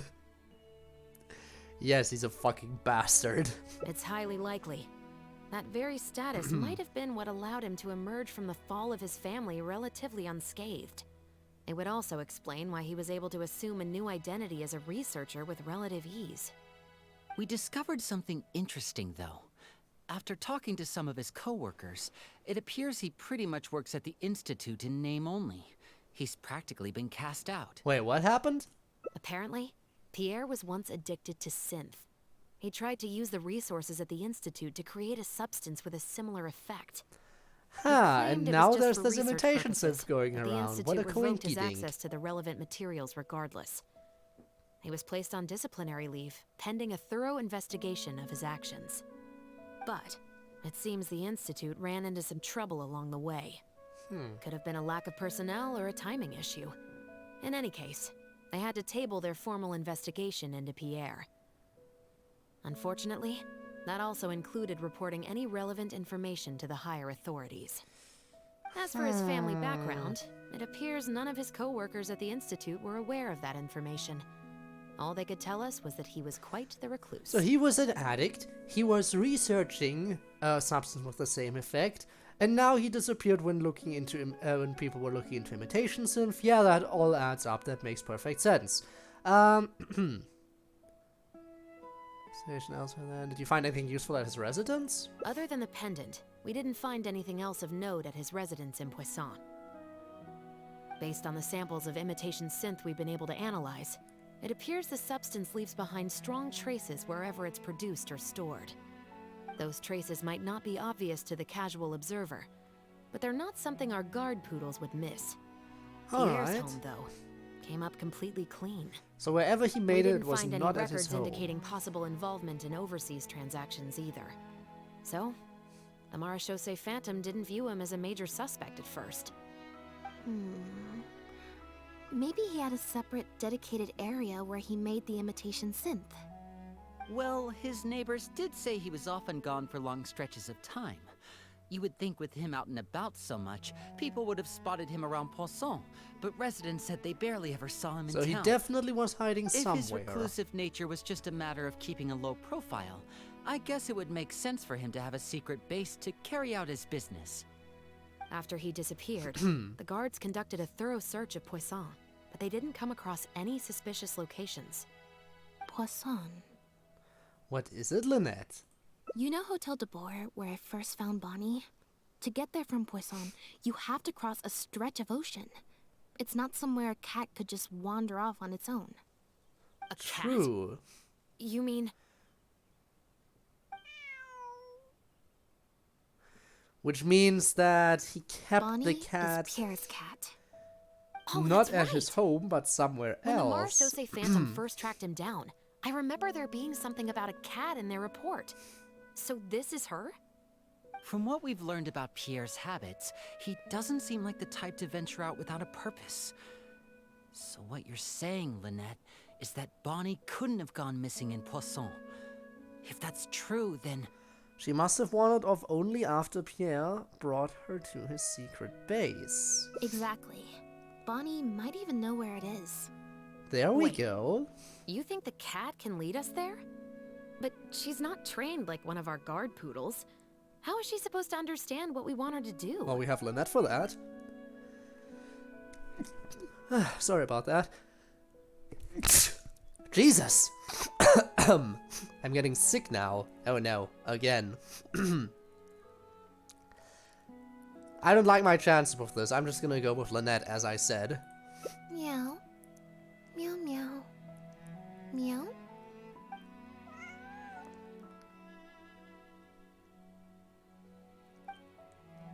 Bonnie seems to understand what you want her to do. She flicks her tail and...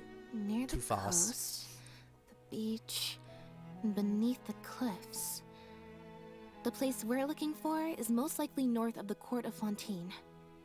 Well, I've certainly never taken a witness statement like this before. Well, if it works out, maybe it's something worth getting used to. Cats and humans are actually pretty alike.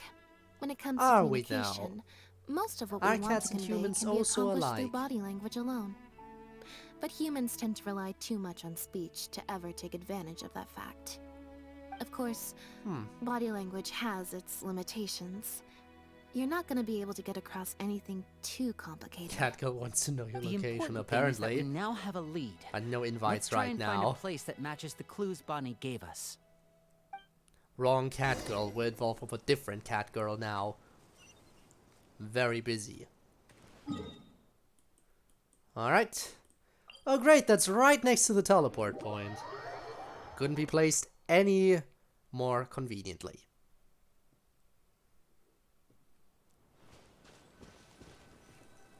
Gonna kick your ass. No.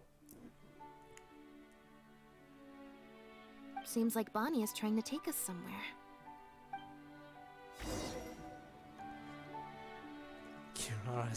Suddenly, yes. Alright, gotta clean yourself? Alright, we're continuing. By the way, Spinner, I assume you're gonna stream tomorrow? Probably? I don't know. Gardemex ahead. Look out! Well, this shouldn't be a threat. By royal decree. Da da da da da.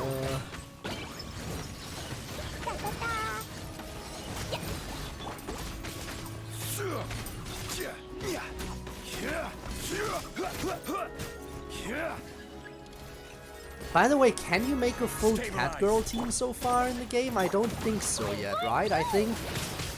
Well, there's Lynette, Diona, and Kirara, but I think that's about as far as it goes. So they still need to add one more Catgirl to the game so you can make a full Catgirl team, I think. But we're getting close. We're getting close to the dream of a full Catgirl team being achievable in the game.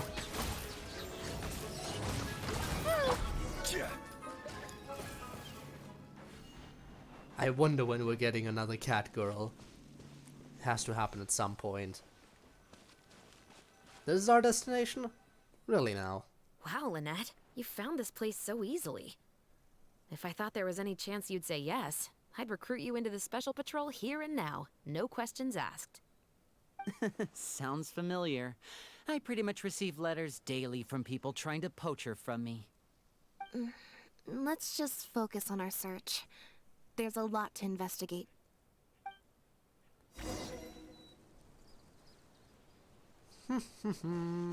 What do we have here? Investigate. Aha! Just as we thought. This is where the imitation synth was being made. These bottles and jars, they're all imitation synth. It's interesting how now it's back to the regular dialogue options. Normally, as you saw earlier with Hangouts, it's always the dialogue options like in the center of the screen and not in the bottom right. But I guess since this is just a dialogue with a random person, it is not the usual Hangout stuff. Looks like he's got more than just imitation synths stashed around here. In addition to the raw materials needed to synthesize the substance itself, there's a large quantity of cleaning agents and a few drugs I haven't been able to identify. These cleaning agents are likely used to dispel traces of the substance, like its smell. The Special Patrol did some digging into imitation synth. Our records indicate that it's very difficult for ordinary people to detect traces left behind by the stuff. I'm sure that was the case for Pierre as well. It must have taken a considerable amount of time and skill to ensure all those traces get washed away. But what are these other drugs for?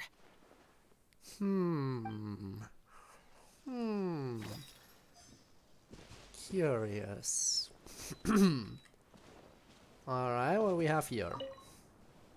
The material these bags are made of, it's quite rare. Doesn't it look similar to the material used for your magic pockets? Well, interesting. Did we ever really see the magic pockets? It's the But very sure. same, actually. Romaritime Pockets, it's the but very sure. same, actually. Romaritime flower fiber. But there's something special about the composition of these bags. I took a closer look, and it appears they're not only waterproof, but also corrosion and leak resistant. Even the strings look specially designed to keep the bags closed nice and tight. So in order to hide or transport it across across the the same water? material just now, but they were much smaller and thinner. From the look of them, they seemed far less durable as well. So kind of like one of those small sealed bags. Very similar, actually. Normally, it would be easy for a guard poodle to sniff out the imitation scent, but if it was sealed away in a bag like that, it might be possible to elude detection for some time. How's it going? Thank you so much for the resub. Thank you. Hope you're well. Hope you're well. We were hanging out with a lot of cats earlier in the stream, and now that we're done hanging out with all the cats, we are hanging out with a cat girl. And one more cat. A lot of cat action today, and I personally am quite fond of this. So yeah, fun. But what could these big bags be for then? If the goal is to keep the imitation synth hidden and sealed away, these bags seem a bit too conspicuous. The best thing happened. After years and years and years of Genshin being in development, they finally allowed us for the first time since the game's release to pet cats. They've had cats and dogs in this game for so long, but they never gave you the option to pet any of them. And that all changed now. And it was glorious. I was so happy. And they even gave you the option of petting the cats in different spots. And you have to figure out where the cat likes being petted and where it doesn't like being petted. And then you can scratch it on the left ear and the right ear, maybe a little chin scratchies. Oh, but then it apparently doesn't like the stomach rubs sometimes, but some cats do. It was very adorable. Very adorable figuring out which cat has which preferences.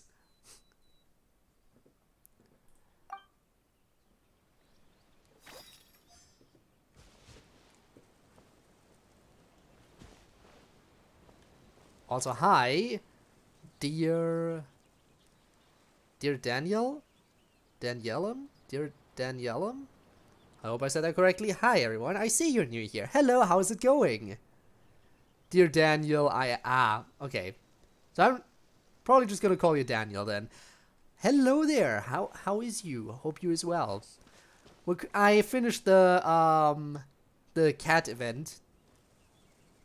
Didn't take too long, and now we're doing more cat stuff because I'm doing Lynette's hangout quest. There she is. Cat girl and cat. When the Marechaussee Phantom searched Pierre's house, there was no sign of these barrels, right?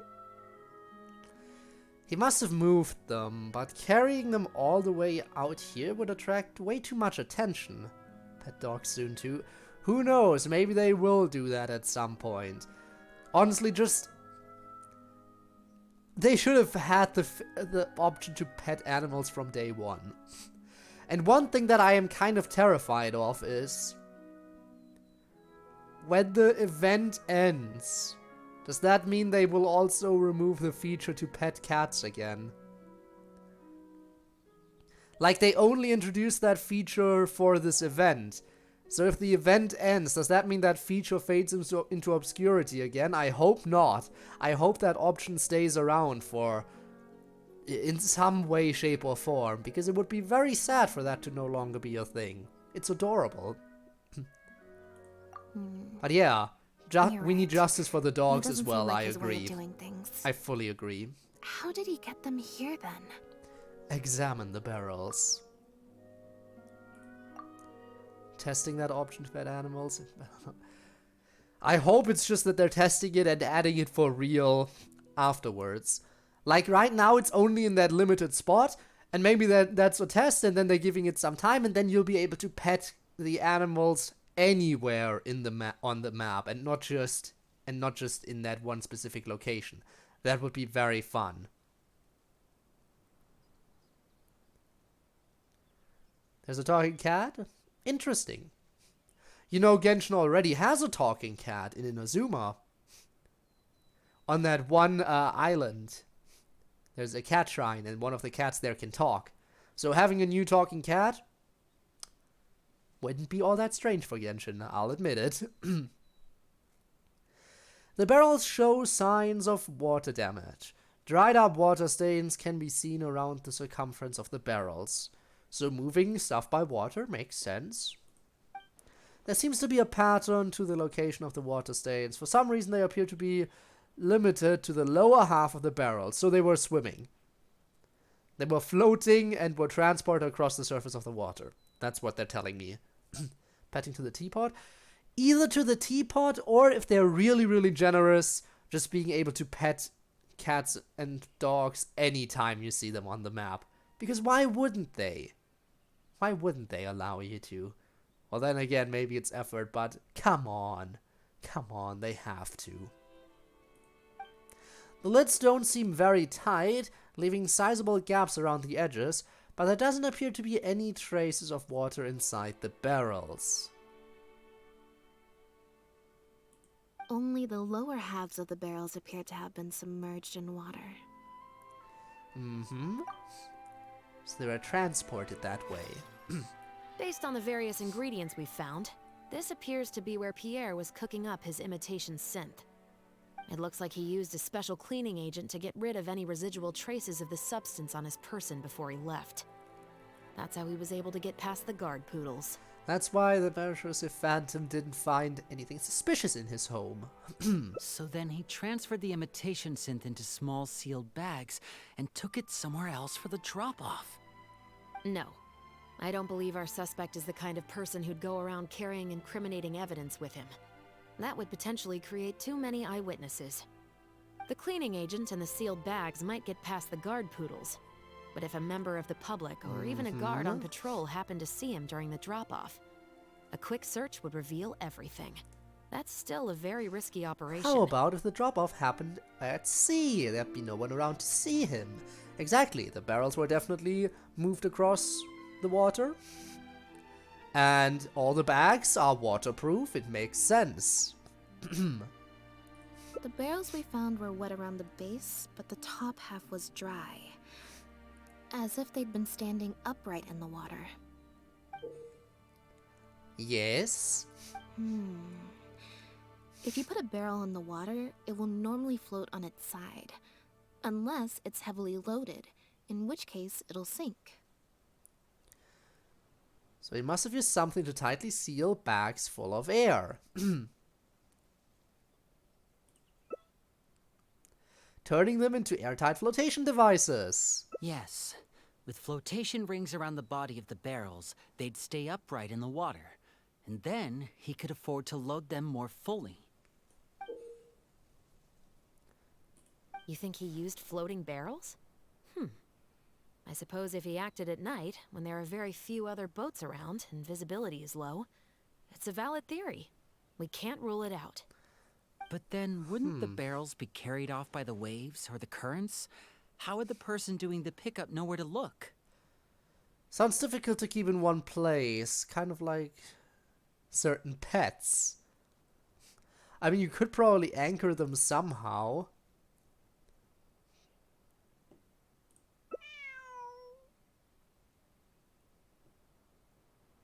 Traveler, can you come take a dip in the sea with me? Gladly. I have a feeling that somewhere down there, we might find some rope. If a rope can be used to keep a pet from running away, then why Told not you a they barrel? could anchor it somehow. Alright, taking a dip with Lynette. Let's go.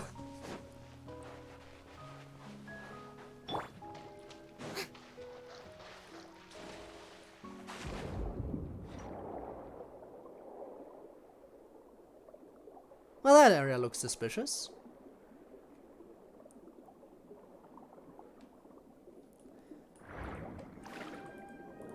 I'm just gonna go ahead and grab this real quick. The wreckage of a small boat. Alright, what about over here? This isn't the place.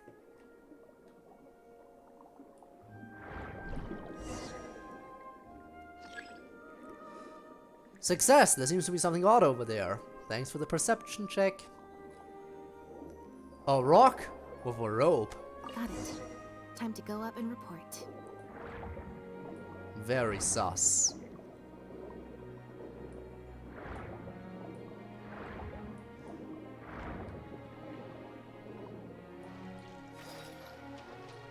Alright, I am here with my report. We have found evidence. Our theory must be correct. As expected, we Or at found least a it few just got a pieces lot of more rope likely. and some anchoring stones underwater. If you attach them to a floating barrel, it would look like this. With this anchoring system, it would be possible to use floating barrels for the drop-off. You would just need to drop them in the water at the agreed-upon location. We also came across the wreckage of a small boat. It must have been left out on the water and capsized due to the force of the wind and waves. Its small size, however, would have made it perfect for staying undetected. Let's talk this through. Based on the evidence we've collected, it seems like Pierre would row a small boat out to the agreed-upon transfer point, drop off the barrels, leave, and then row back and retrieve them after the transfer was complete. Right. Oh, such a convoluted drop-off... Why is it such a convoluted drop-off method though? Wouldn't it be easier for both parties to meet up at the transfer point on their respective vessels and exchange the goods right then and there? Not if they want to stay anonymous. It could be that he was trying to avoid meeting up with his associate face to face. As one of the sole survivors of the Lefebvre family, maybe he was just used to that sort of elusive lifestyle. It seems like Pierre deliberately chose the floating barrel method so that the goods could be dropped off and picked up at separate times. That way, the two parties wouldn't have to meet each other. Exactly. Well, if that's the case, they must not have a very close working relationship. Let's not jump to any conclusions just yet. Assumptions can be detrimental to solving a case. It's possible they were just trying to keep a low profile. Two boats sailing to the same location at once could be too conspicuous. The most important thing is that we can now confirm Pierre wasn't acting alone. The floating barrel drop-off system is proof enough of that. So who was his associate? Let's say for now that he was only in charge of producing the imitation synth. That would mean there has to be at least one other person involved in the operation, likely in charge of transporting the goods across the border. That explains why we couldn't find evidence linking him to any overseas operations. Since we've determined that the goods were transported by boat, maybe we can track down some travel logs or something. We can certainly check the various ports for that information. It's possible, however, that Pierre's associate also used a small boat for the transport, and docked along the shore rather than at a large port. If that's the case, it's unlikely there would be any record left behind. Have you looked into the ports already? Absolutely. Before Pierre makes disappeared, sense. we made sure to investigate all sorts of outward-bound vessels. We also had port authorities keep a lookout for anything suspicious. Unfortunately, we were never able to find out how they managed to get the imitation synth across the border. A small boat and a few barrels isn't going to get you very far. You're right.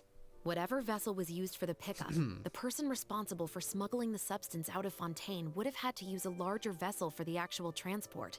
That's the only way they would be able to smuggle on a large enough scale to make a profit. They must have found a way to disguise the imitation synth to clear port inspections. We can still search for other clues. Exactly. We can't let any opportunities slip through the cracks. Although, given the amount of ports that could be involved, we should probably split up. Let's split up, gang! My brothers and sisters to try and dig up some information. I should also head back and update my platoon on our progress. I'll grab some reinforcements while I'm at it. Lynette, Traveler, why don't you head to Lumiduce Harbor and see what you can find out? Alright, harbor investigation time. Come Here on, we go. Mommy. You too.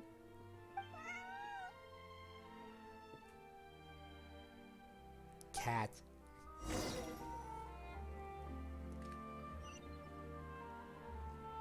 Quite a distance. Good thing I have the ability to teleport. Sure, it'd be tragic if I didn't have this option.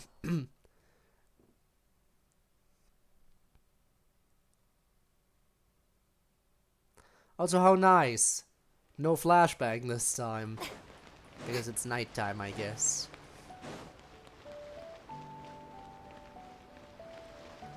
A good day. I've come to collect evidence. Lynette, traveler. And Bonnie, too. What brings you all here? Did something happen? We're here to check the travel logs. You update them on the situation. Oh. I see. Thank you for everything you're doing for the people of Fontaine. What are you doing here? I see you're back in uniform as well. I'm in charge of guarding the port. You mentioned you were after some travel logs, right? I can go fetch those for you. Looks like I've got another hard day of work ahead of me. I think it's usually pretty hectic around here. No, not usually.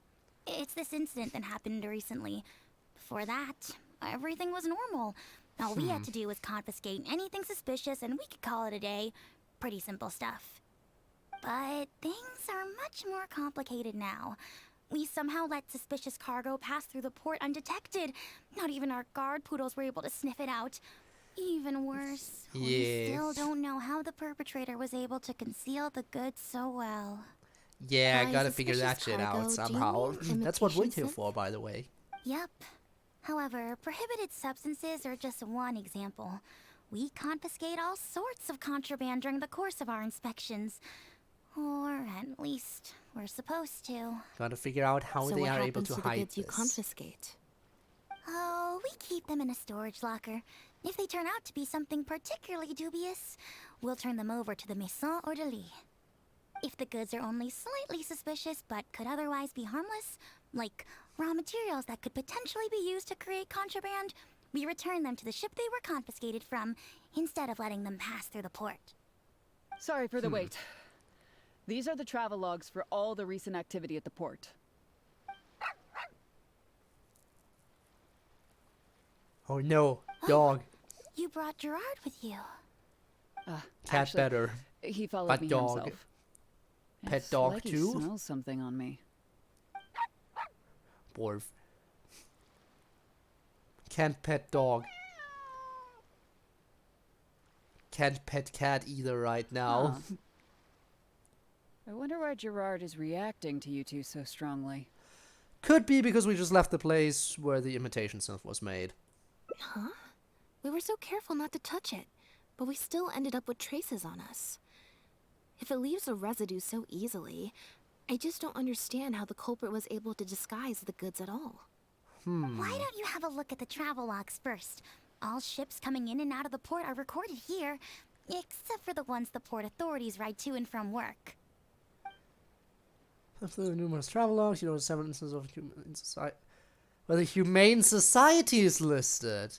The name really seems to stand out.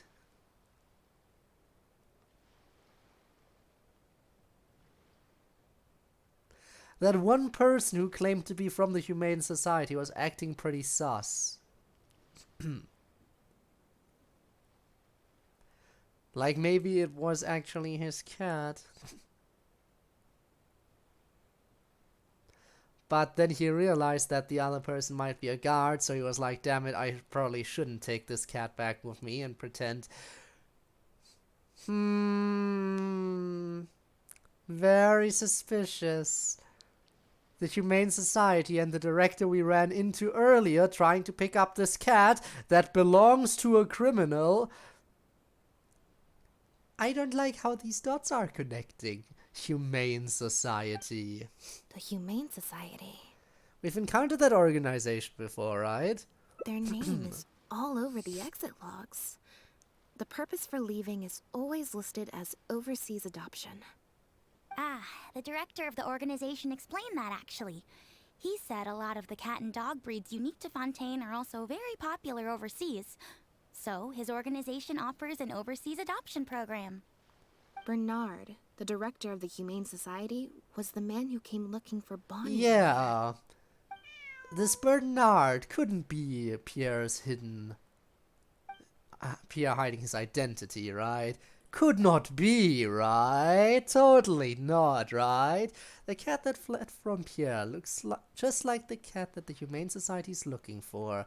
Could that really be a coincidence?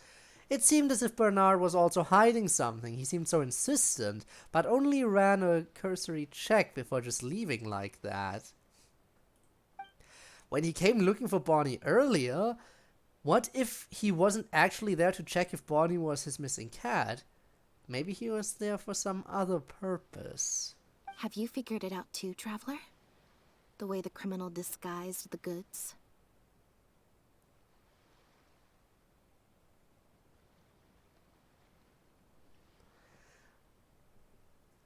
There is no way they're using animals to smuggle goods, right?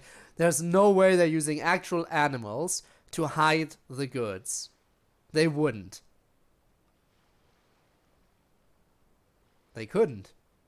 They wouldn't dare. Or would they? I feel like they might.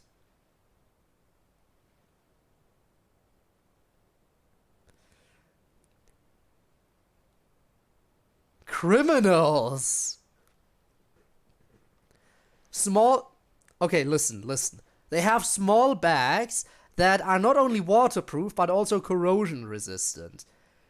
Are they force-feeding... Are they putting, like, the contraband in these little bags, sealing them up and force-feeding them to the animals to use them to transport them? Because if they're corrosion resistant, they could probably survive the digestive tract. Is that what's going on? If so, wow. Those are actual criminals there. Because we did specifically point out that those little bags are corrosion resistant and waterproof.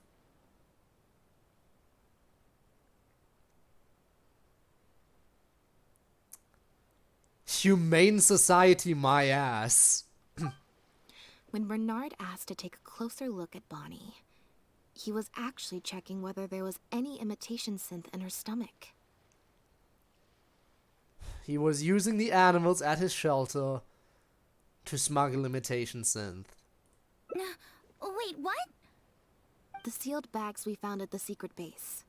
They were specially made to be corrosion resistant. So that they wouldn't be digested. There were gaps around the lids of the barrels, and airbags were used to keep them upright in the water.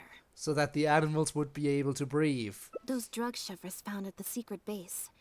She most likely didn't recognize them because they're not used on human beings. It's an anesthetic used on pets. The perpetrator must have given it to the animals. So that they would keep still in the floating barrels. Oh my god. Pierre must have made the animals swallow the sealed bags full of imitation synth at his secret base. Then he stuffed them into floating barrels and left the rest to Bernard. The sealed bags combined with an animal's body odor would certainly be enough to mask the scent of imitation synth. Drugs in cats and dogs, yes they did. Yes, they did. Humane Society. Humane Society. That name is so ironic. What the fuck is humane about them? Alright, we need to find out where Pierre is hiding. And all of his associates. We need to find them right now. During our inspections, we would have never thought to inspect the bellies of those animals for anything suspicious. Even if we tried to feel around for something, I'm sure it would be difficult to detect. Exactly. I bet Bernard even transported animals with synth in their stomach alongside ones without. That way, it would be even harder to say with certainty that something was amiss. Do you think Bonnie could have imitation synth in her stomach? I feel like probably not. That person came by and was like checking Bonnie specifically. And I feel like the reason he was so intent on checking her was because just in case she had imitation synth. And since she didn't have any, he was like, okay, that's fine, I don't need to retrieve this cat, let's not look too suspicious, and then left. I think that might be what happened, but there is still the possibility that she could have it. She's probably in the clear. Otherwise, Bernard would have never left without her. I'm guessing he didn't know whether Pierre had already hidden the next batch of imitation synth before he fled. Just imagine. He sees the notice we put in the Steambird, and it turns out that one of the very cats he gave to Pierre for the smuggling operation is out in the open, roaming the streets of Fontaine. Yep. And then eventually, cat takes a little dump, and suddenly, imitation synth found. Somebody would probably stumble across it, accidentally step into it, and then be like, oh, wait, what's this bag? Why is that sus? And that would raise questions. I don't know. Just an option. If Pierre had already hidden the next batch of imitation synth, then Bonnie would practically be living proof of their crimes. He would have had no choice but to go after her. So, that's why he came to find you and insisted on taking a closer look at the cat. Pierre must have fled in a hurry. Wait a second, I'm a little lost here. I get the part about hiding the substance in the pets, but those, what did you call them again? Floating barrels? Why even put the animals in there in the first place? If you've got something as convenient as a floating barrel, why not just stuff it with the imitation synth directly? Why not wait to hide the stuff until after the exchange has been made? In order to make sure the animals could so that the swallow other synth person bags, wouldn't be they made them extremely exposed. thin. Had they not done that, the animals would have likely bitten or chewed through them. But yeah, also because if it was made after the exchange, then the person who actually does all the public appearance and trading would have to be so incredibly careful not to have any traces of imitation synth on them at any time, which is why it's was better for them to do it before the transfer. The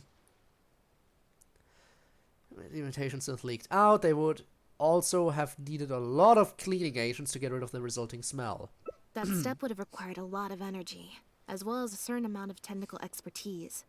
So, it was better left to the more experienced Pierre. We've already proven how easy it is to pick up trace amounts of imitation synth, so I'm sure Bernard was taking all the precautions he could to avoid the same fate.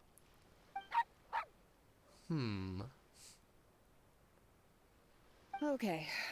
Then, let's head to the Humane Society right away and bring that guy to justice. I'll bring a Gardamek to speed up the process. A Gardamek? Like that's gonna be competent at all. But then again, I guess for normal civilians, a Gardamek is pretty intimidating. Alright, Humane Society. You're going down. No way out of this one. Oh, but before I go, I might as well do a quick stop here. Claim my daily commission rewards, yay! And dispatch people again. Alright. Humane Society!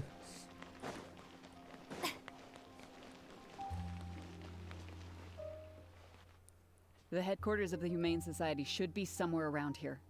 Bernard could show up any moment now. Ah, you're the people from earlier.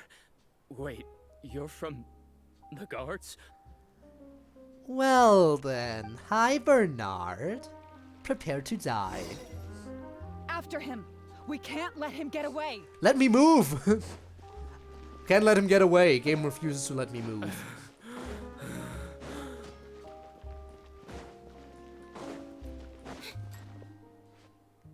Give it up, Bernard. Got his ass. Mercy. Have mercy. I'll talk. I'll tell you everything I know. The Humane Society has done so much good over the years, and yet you have committed such an atrocious deed in its name.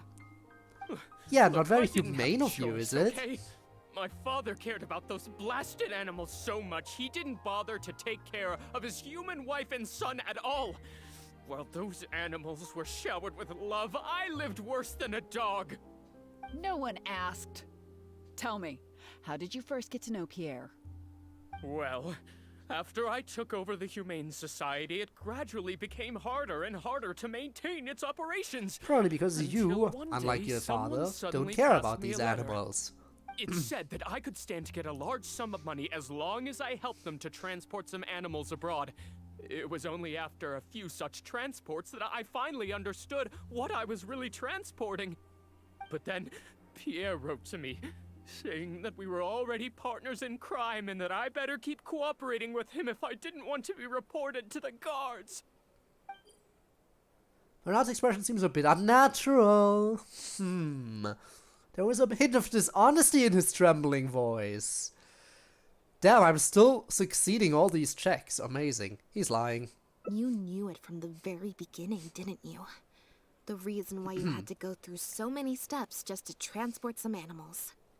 I'd suggest that you confess everything right now if you don't want to add anything else to your list of crimes. Yes, officer. I would order wooden barrels and flotation devices according to his instructions, and then load the sleeping animals onto a boat. Once I sailed to the location he provided, I would dump everything together into the sea. And a few days after that, I'd come by again in my boat and pick up the animals sleeping in the barrels. Once I had received enough of them, I'd bring them to the harbor to be adopted abroad. That guy, Pierre, he was running the entire show.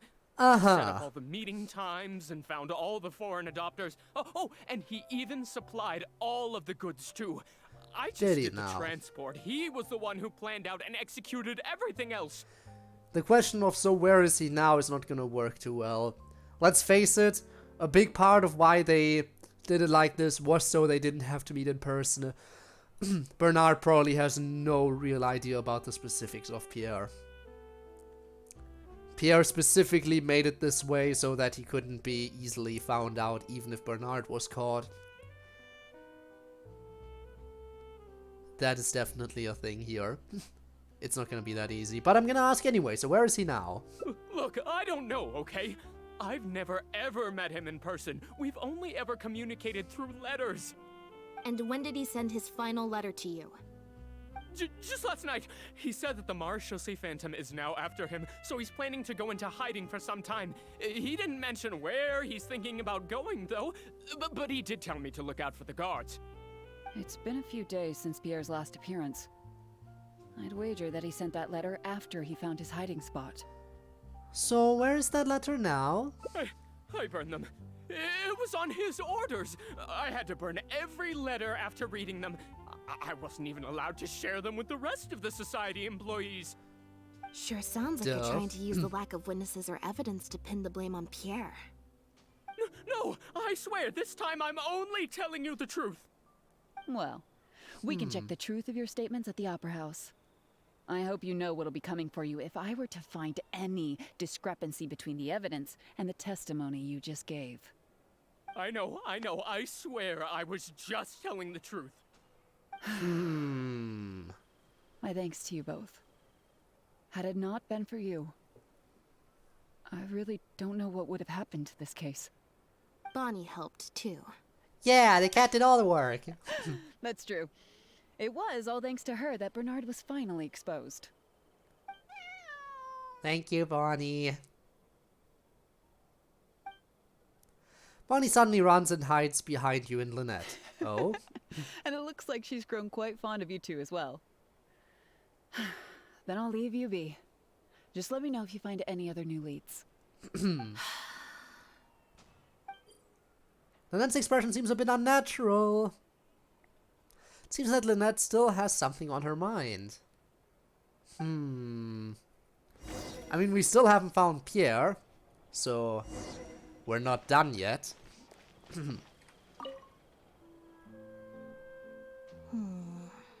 Something on your mind still? It was that obvious, huh? Well, even though it didn't feel like Bernard was lying, after talking to him, I'm getting an even stronger sense that something's not quite right. We investigated so quickly that perhaps we've missed a thing or two along the way. Let me activate deduction mode and consider things again from the top to see if we can find anything new. Is there still anything unresolved or strange that we should try to consider? Huh. But what we found in Poisson... Well, there wasn't really much. Maybe it's a little bit suspicious that he left his little emblem behind, right? Maybe? Explain part in the operations of this trafficking ring. I mean, there is also the unexplained part of the fact that we don't know anything about the buyers, because they are also kind of, you know, to blame. Actually, yeah! The animals get transported overseas, and then what? What happens to the animals? Like, are the buyers actually interested in the animals, and somebody else is taking the imitation synth before shipping the animals to the buyers? Or is it just a case of the buyers specifically get the animals because of the imitation synth, and the second they have the synth, they just send those animals off into the wild without any owner? That is still a very big thing we should look into. What happens to the animals after the fact? This is important. Well, we've discovered that Bernard is responsible for the trafficking, while Pierre deals with supplying the goods. Is there something else in this scheme that we're missing?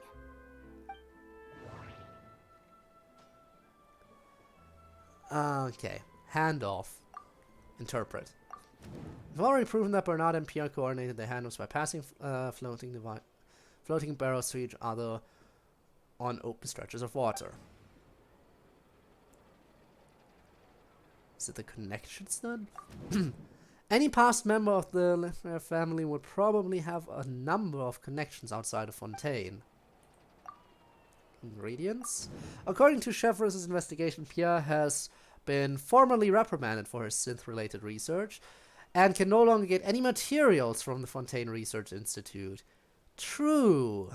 That might be ingredients and connections then. What about communication? They always communicated in writing, and all of those letters have been burned, so we can no longer confirm or trace anything. And ledger, interpret. Bernard can be compensated for his work after completing a shipment.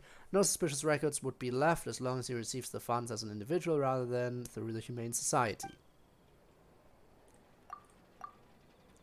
The ingredients, submit. Yeah, according to But what Bernard, about the animals after Pierre they're handed also off? That's supplied important. all of the goods. But if the Marechaussee Phantom's records are correct, Pierre should have lost all access to the materials required to create the imitation synth. And the Institute has also not reported any theft of their stocks.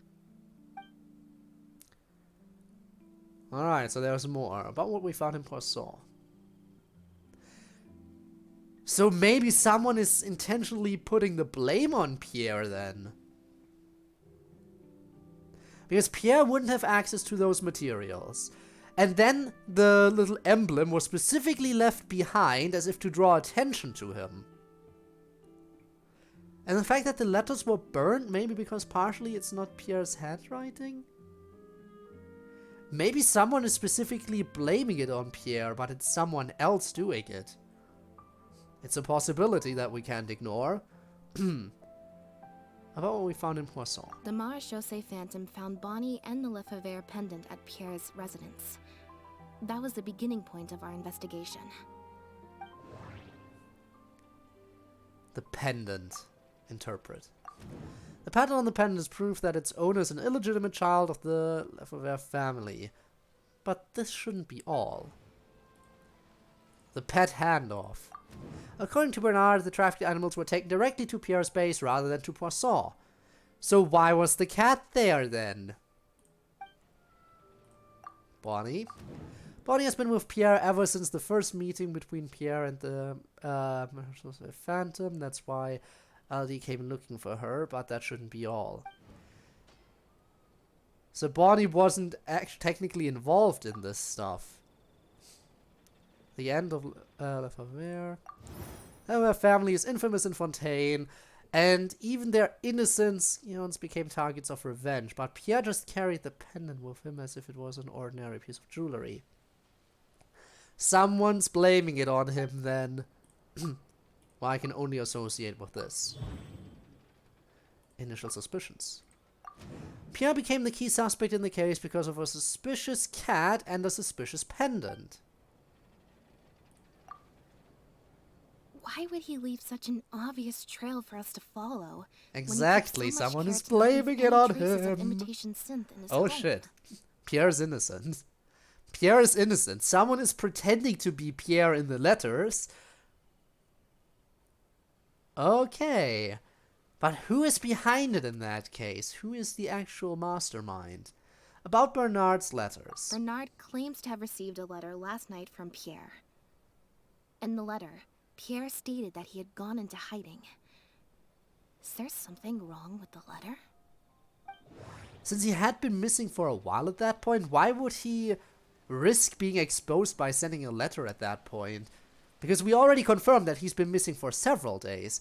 If anything, he would have sent the letter before he went into his proper hiding spot, so that it couldn't be linked back to his hiding spot. So again, that letter didn't come from Pierre in that case. Letters delivery method? Regardless of whether he sent it anonymously or secretly delivered it himself, it's no longer something we can follow up on. Lost cat Bonnie. Bonnie had already been on the loose for a few days when we found her yesterday morning. That means that she had already broken free when the letter was written.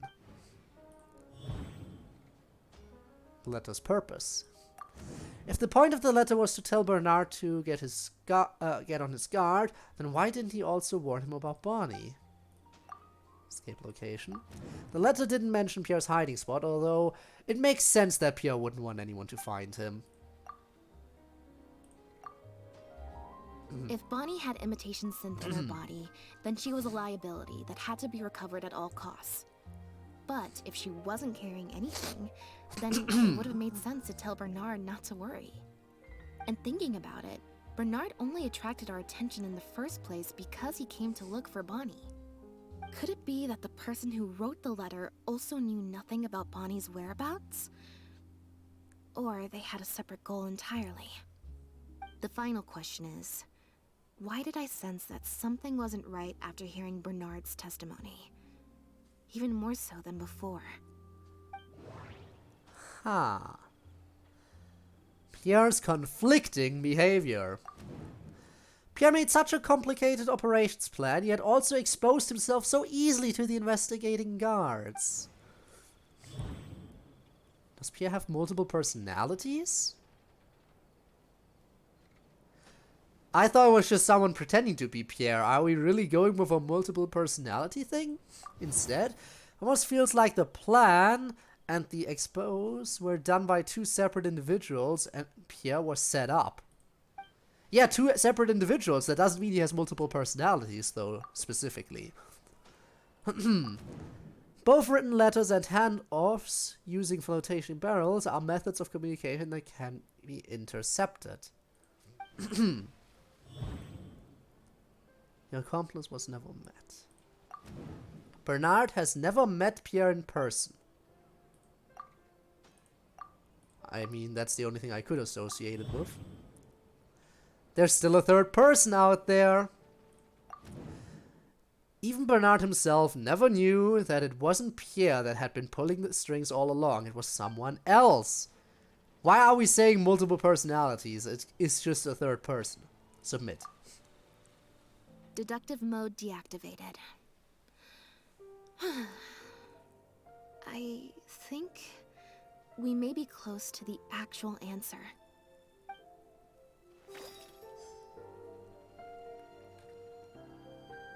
Alright. Hey, Elodie, what's going on? Now behave, and follow me to the interrogation room. Ow! That hurt. Ow! Contemplation. They're about to leave. Is it really okay to let them go?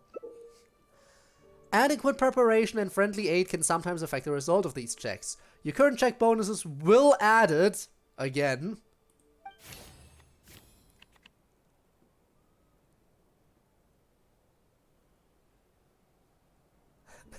I need 20. But I'm guaranteed to get 20 because of all the clue bonuses I have, right? Current check bonus +5, +5, +5, +5. So no matter what I draw, as long as there aren't any negative numbers, because why would there be, I should be guaranteed to succeed here. So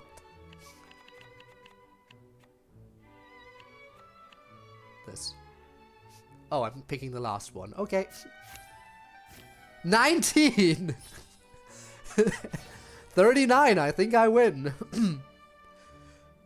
This would have been such a sad failure otherwise. Imagine. You need 20 to succeed. I get 19. No, we can't let her get away. Hold it right there. Is there something else you need from me, traveler? Bernard and Pierre, they weren't really acting alone, were they? Are we saying she is the third party?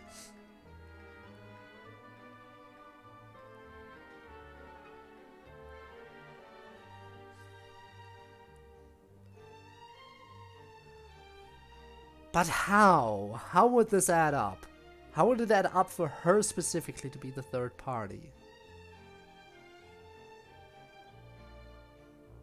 I don't know. Huh? I see. It all makes sense now. Hey, what are you talking about? Look, even our confessed criminal here has no idea what you're saying. Because he has been kept in the dark all along. And I assume it's the same with Pierre. Bernard thought he was communicating with Pierre. And Pierre thought he was taking orders from Bernard. But for all this time, neither of them knew that there was a third person all along. That never quite added up for me. Why did Pierre feel compelled to return to his home with Bonnie and the pendant, and make them so easy to find for the Marechaussee Phantom? Any animals Pierre received from the floating barrels should have been taken directly to his base, and considering his precarious situation, the pendant should have been the last thing Pierre should leave lying around. Both of these things are in stark contrast to his usual meticulous and vigilant behavior. There's only one reasonable explanation. He was following orders, just like Bernard. He probably received the following instructions right before the Phantom came knocking on his door. Bring the cat and the pendant, and our undercover agent will be sure to help you. Unbeknownst to him, however, the third person who wrote that letter to him had long decided to sacrifice him and Bernard to save themselves. Damn, and we're saying this third person is part of the guards? Very intriguing. They instructed the two men to communicate through letters and barrels specifically so that they'd never get to meet each other. Honestly, this third person probably planned to sell both of them out from the very beginning. What? You can't be serious. There was a third person involved? If you focus only on Bernard's testimony, it's easy to believe that only Bernard and Pierre were working together. The case appeared extremely simple. Bernard did the trafficking, Pierre the imitation synth production, drugging, and stuffing. With everything accounted for, the third person would then be cleared of all suspicion. Wait, but that doesn't make any sense. If that's the actual truth, then as soon as Pierre is caught, he'll explain his side of the story and the third person will... Yep, which is why the third person made sure that Pierre would never be found again.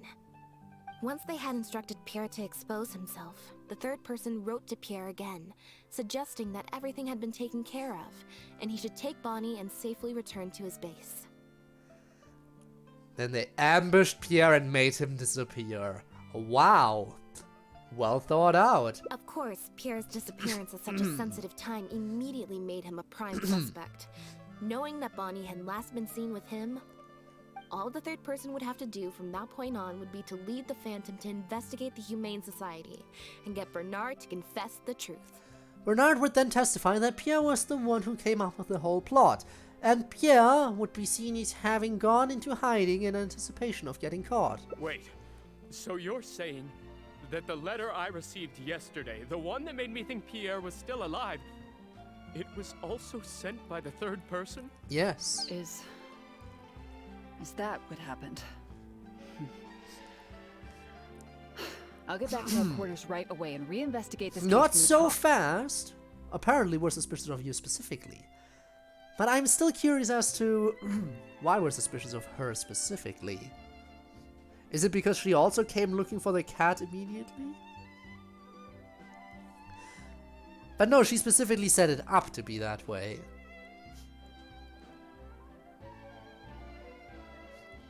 She specifically set it up so she wouldn't have had to look for the cat.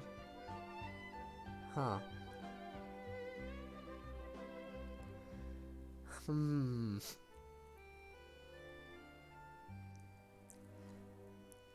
Yeah, I want to know how come she is involved. Like, what's her motive other than money? Chevra said that assumptions can be detrimental to solving a case. Someone among us, however, has been feeding us all kinds of preconceived notions ever since our first meeting. They suggested that Pierre's disappearance was an attempt to escape the judgment of the law, and that Pierre was a scion of the Lefebvre family. But if the disappearance is truly just a cover-up for a murder, then couldn't the true scion have been an illegitimate daughter, rather than an illegitimate son? Oh? Miss Elodie? Lefebvre? Huh? Haven't you taken this joke a bit too far? You're right. You're the I did let a lot of bastard. assumptions get to my head when I first started to talk to you about the case. I'll make sure to correct my behavior. You deliberately fed us lies, but even you could not control every last detail of your plan. There was a flaw in your scheme, and something didn't quite go as planned. Getting the Marechaussee Phantom to notice Pierre was only the first part of your plan. Had they failed to take notice of the Humane Society, they could have cast a wider net. And you couldn't predict what they might possibly find, if given enough time. This, of course, was the main weakness of your plan. And once the Special Patrol got Linny involved, it became even harder to control the outcome of the investigation. As someone accustomed to acting from behind the scenes, you didn't want to take the risk of personally proposing a raid on the Humane Society. So, you thought about pulling a few more strings, so all the suspicion would point towards Bernard and his society. A great option, of course, would be to also dispose of Bonnie and leave her body at Pierre's base in anticipation of a later discovery. Wow! Even considering killing the cat, what is wrong with you people? Once the Phantom expanded their search, it would only be a matter of time before they found Pierre's base. If a cat last seen with the suspect turned up dead at the imitation synth base, it wouldn't be long until the Phantom would figure out exactly how she had been mistreated and turn their eyes towards the one organization that has been sending boatloads of animals out of Fontaine. However, something unexpected happened at the base. Bonnie managed to escape in the chaos. It was probably during your ambush of Pierre. You didn't even have the time to check if she had already been stuffed full of imitation synth.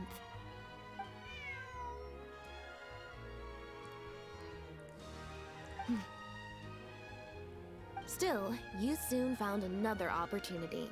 Before long, Bonnie had made her way back into the city. And to think even we never popped would up have on the solved this steam bird. mystery if we just decided Like to Bernard, not you help the desperately wanted cat. to confirm the contents of her stomach, so you hurried to find us. Unlike Bernard, however, you were hoping that Pierre did have the time to make her swallow a load of imitation synth. While investigating the suspect's cat, we unexpectedly discovered that the suspect has been smuggling imitation synth using living animals as intermediaries. That was your plan, in any case. With that, you'd have been able to lead the investigation towards the Humane Society. But Bonnie was very lucky. But you were extremely unlucky. Bonnie had managed to escape before Pierre was able to stuff her full of imitation synth. That part of your plan could no longer be carried out. But as shrewd as you were, you came up with another plan right away. You manipulated the Traveler and I to help you identify Bernard as a key suspect. You knew Linny was investigating the case with Chevreuse, and you also knew of Lynette's previous encounter with the Lefebvre family. You used the Lefebvre name as bait to get us to join your investigation. With 2 extra bodies around, the Special Patrol is sure to soon take note of the strange event of Bernard somehow having a reason to look for Pierre's cat. So, what you're saying is, I went to all that trouble just for the chance that you might put forth the suggestion that would lead you down the wrong path. Perhaps. Of course, you did far more than that.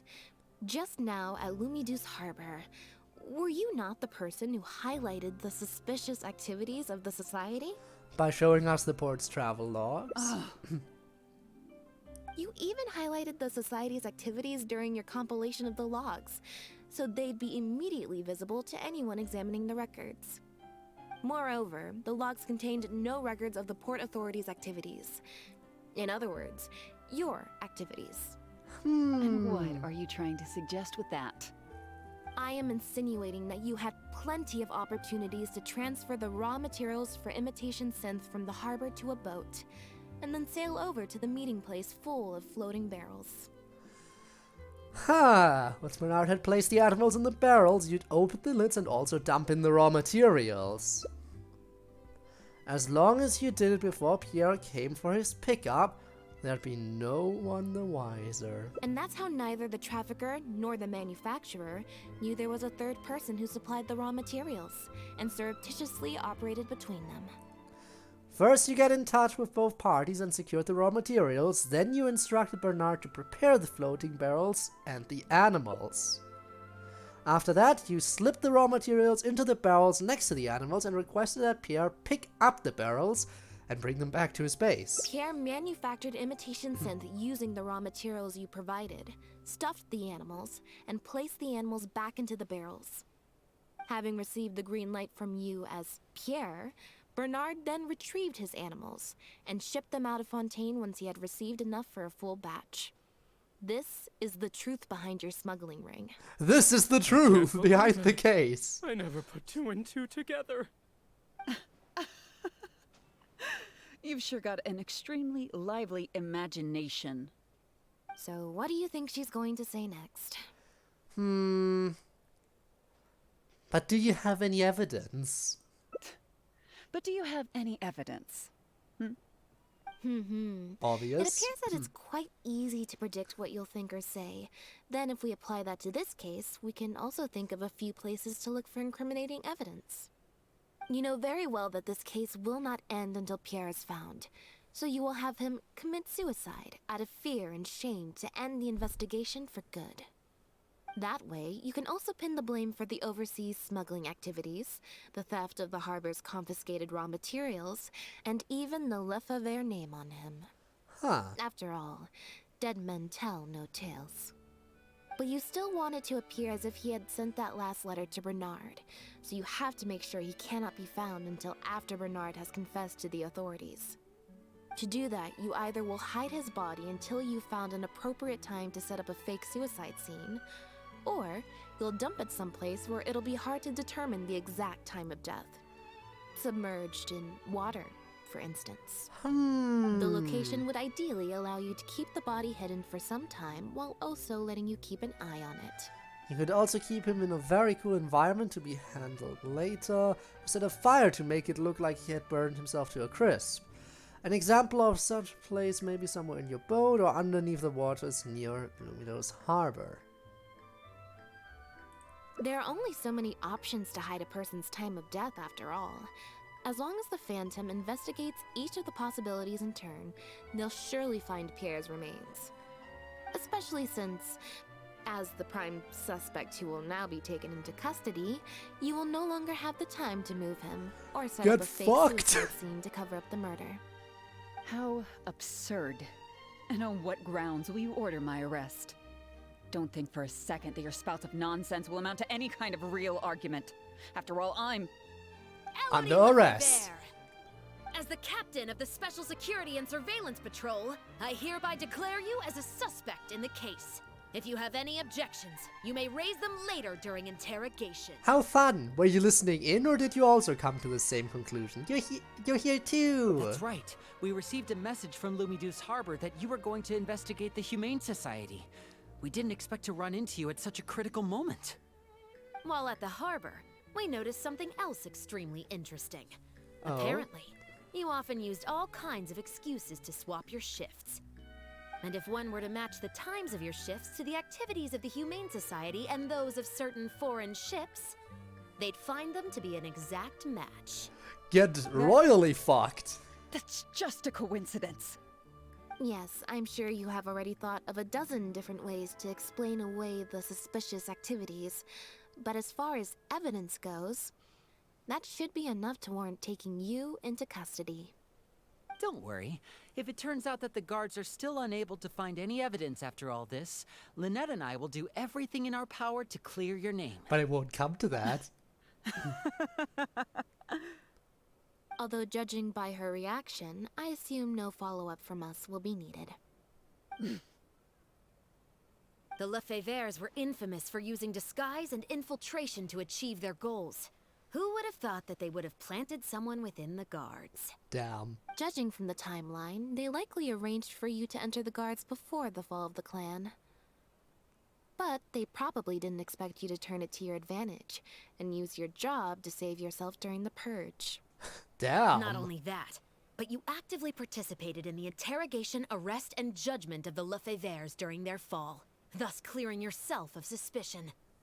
You brutally and cruelly abandoned your allies as soon as they outlived their usefulness, just like a lizard cutting off its own tail in order to live.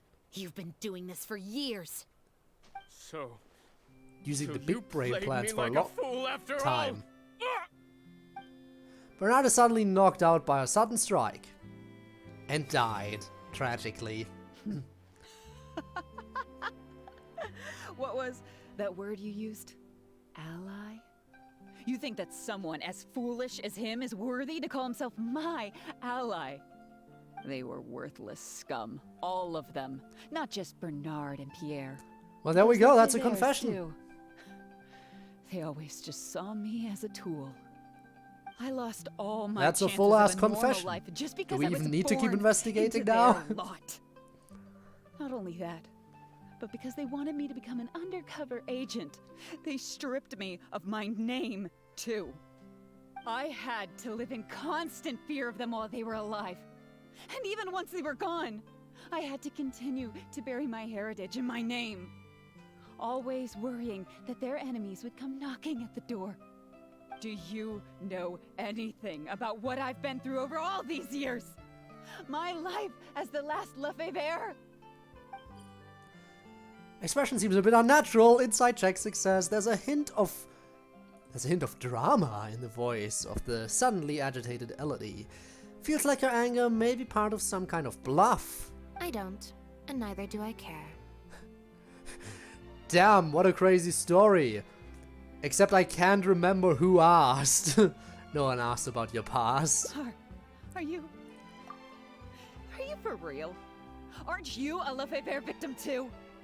Elodie, you're the only one still living under the shadow of a name. That's enough.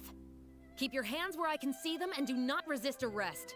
If you have more to say, save it for the interrogation room. What a joke. What a joke! Hey! Say the rest of your line. Also, what is that? Is that a bomb? Do you have a bomb? Is that you blowing stuff up? Don't come any closer. What's that? Know what this is? I've secretly planted loads of explosives in the Humane Society. Just one step closer and you're dead. They're cats, dogs, or just unlucky human employees. They'll all be blown up into smithereens. Alright, you know what? We've encountered true evil.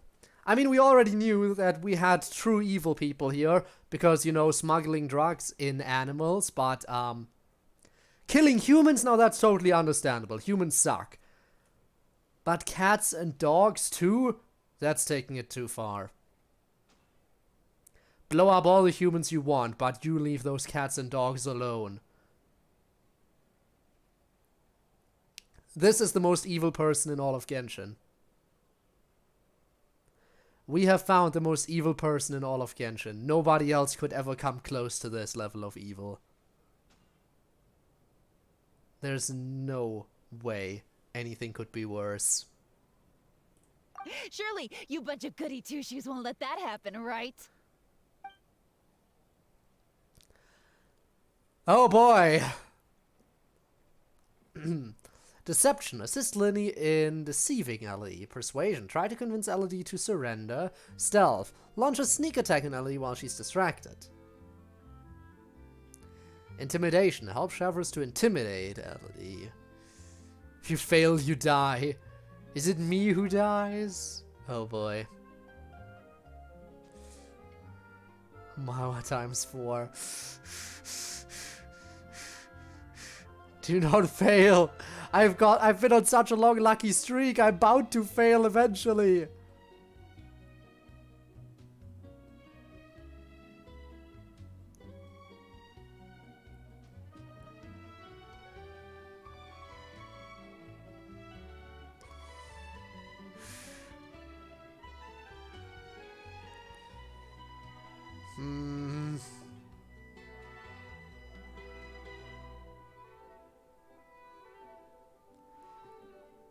I think I'm gonna go for the stealth attack.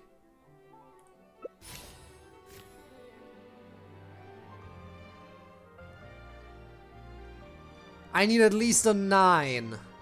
So my chances are a little bit better than 50-50.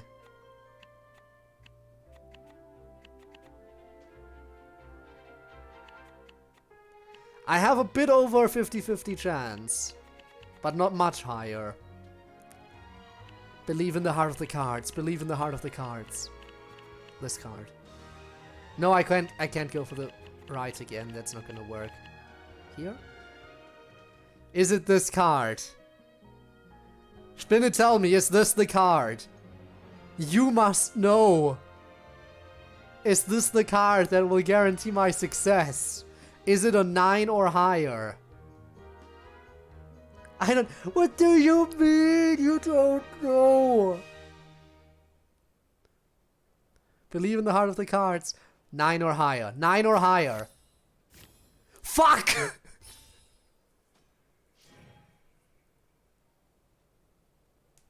I pulled the lowest possible card. Of course this is where my lucky streak ends. Did you think I was blind? Gardamex, get him!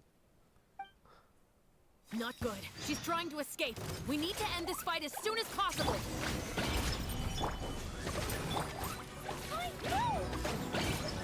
If I can hurry, I can still salvage this maybe. What the fuck indeed. But if I hurry, maybe this is salvageable. So quickly, huh? Good thing I've already bought enough time to escape. Have you though? Okay, we were able to salvage it. Begins to believe that she finally made it. She's knocked out. Okay, never mind. Everything's fine. I salvaged this somehow. So I was right after all. It's easier to deal with the person causing the problem than the problem itself. And what about the device she had? This is it. Looks like it's just a toy. So she really was just bluffing. Guess that's probably why she suddenly flipped and knocked out Bernard. He probably knew that there were no explosives at the society. She also pretended like she had a villainous breakdown, as if she had no choice but to kill to escape her life. Well, given that she never even showed her face to Bernard and Pierre, I had my doubts that she'd have gone to the society in person to plant explosives. Thank you for your help, everyone. I'll take them back for thorough questioning and find someone better to take over the Humane Society. I might need a few statements from everybody. Would you be able to come with me? If statements are all you need, can Linny provide them on my behalf? I still need to go back and explain some things to the crew. I also had an appointment with the Traveler before we got interrupted. Is it finally time for RT? Oh, seems I already forgot. You mean when you said I could stop by your place? Contemplation, what did she say again? You mean when you said I could stop by your place? Ah, so you do remember. Yes, I invited you to come over to our place. Once I'm done talking with the troupe, I'll make a nice cup of tea and bring Bonnie to wait for you outside of my door. Yes!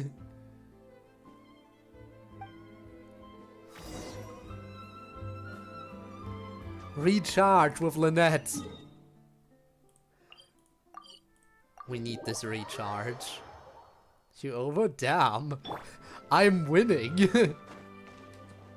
I'm winning at life right now, imagine that. And she brings a cat too. What more could I ask for? Black tea and a cute kitty. Truly the best combo for standby mode. Want some? A cup of tea, please. A cute kitty, please. He brought a pussy. Yes. I see she's already starting to snuggle up to you. Are you not interested in any follow-up developments from it? Not at all. Information is indeed very important. But if you were to try to collect every piece of information you come across, your efficiency would actually decrease. Plus, if you just think about it, what sounds more fun? Writing a statement or enjoying a tea party? The cute kitty! Great answer. That'd be my pick too. Had we not run into that case, we could have spent the entire day like this. But now, I'm running low on both time and energy. Isn't how long you spend in standby mode. With quality time, you should be able to recharge more quickly. You're right. I can sense it. I'm recharging very quickly at the moment. I have a question though. When did you start to suspect Elodie? Something about her rubbed me the wrong way since the very beginning. But to be more precise, it was probably around the time when I saw Bonnie try to get away from her. Back then, Elodie tried to get close to Bonnie.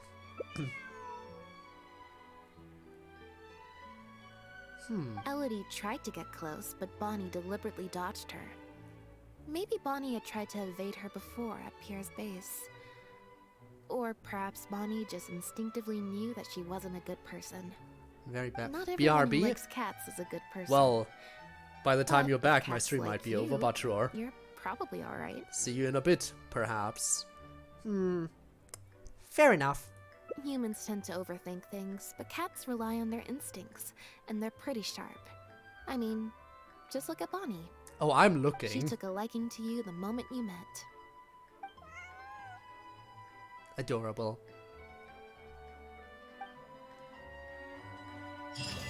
And that's the end. Dex and detectives. Adventurers, investigators, and cats. Your story has come to an end for now. This is adorable.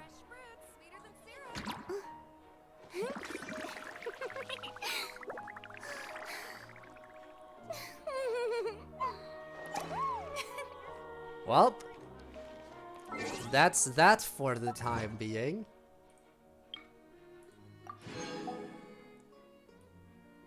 Back just in time. You missed the little ending screenshot that we got. But we just completed it and I am now going to wrap things up. We still have more, of course, to do at some point.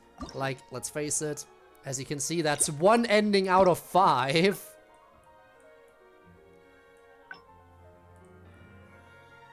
It splits off there. And that's a very long, narrow path, and then it splits off here. So that's like if I just call the ending early, I guess, and just arrest that one dude, and we don't bust her. There's an alternate ending down here, and then 2 more endings up here, I guess. But that will happen another time. Now then. I am going to go ahead and find someone to raid now. Sure would be a shame if I didn't raid anyone after all this. After all this quality time with cats. Code, yes. That is me.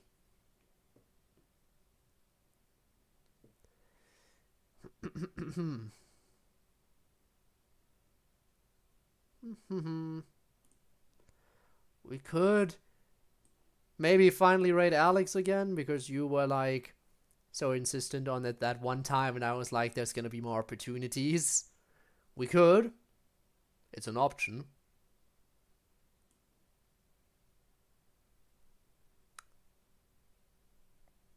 I feel like that is kind of the option we're going for in that case.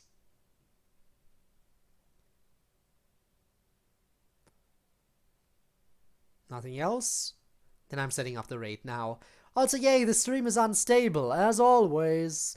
You know me, my streams are the most unstable shit around. Finish and enjoy Persona 5 Royale. Would you also be ready to stream Persona 5 Strike or spin off that plays a bit after all? That is a slash turn-based. I mean, if I really, really enjoy Persona, then I don't see why I wouldn't. Like, as long as it's enjoyable, I might as well. Might as well. Alright, I'm gonna give you the choice here, Spinne. Alex for Half-Life or Maxime playing Star Rail. You get to decide who the target is going to be. But I feel like Star Rail is probably more in line with what you're looking forward to. Probably, if I had to guess. Never found Half-Life interesting? Alright. Honestly, agreeable. Now let's set up the raid immediately! Like, going in there right at the start of the stream. He's been live for a minute. Perfect. Early raids are always best. Alright everyone, thank you so much for watching this stream. Next stream will be on Friday for more FNF, and then on Saturday we will finally properly finish off A Hat in Time. Looking forward to that one. Until then, have a good one and I'll see you around. Bye bye. And of course, if you're watching this after it's been uploaded to YouTube as a VOD, I also greatly appreciate your support, and you know, if you want to catch me live in the future, check the description down below. There's a link to my Twitch where I stream every single Friday and Saturday, and sometimes other days of the week as well, though that's a little bit more random. In any event, thank you all very much for watching. I'll see you around. Have a good one, and yeah, bye bye.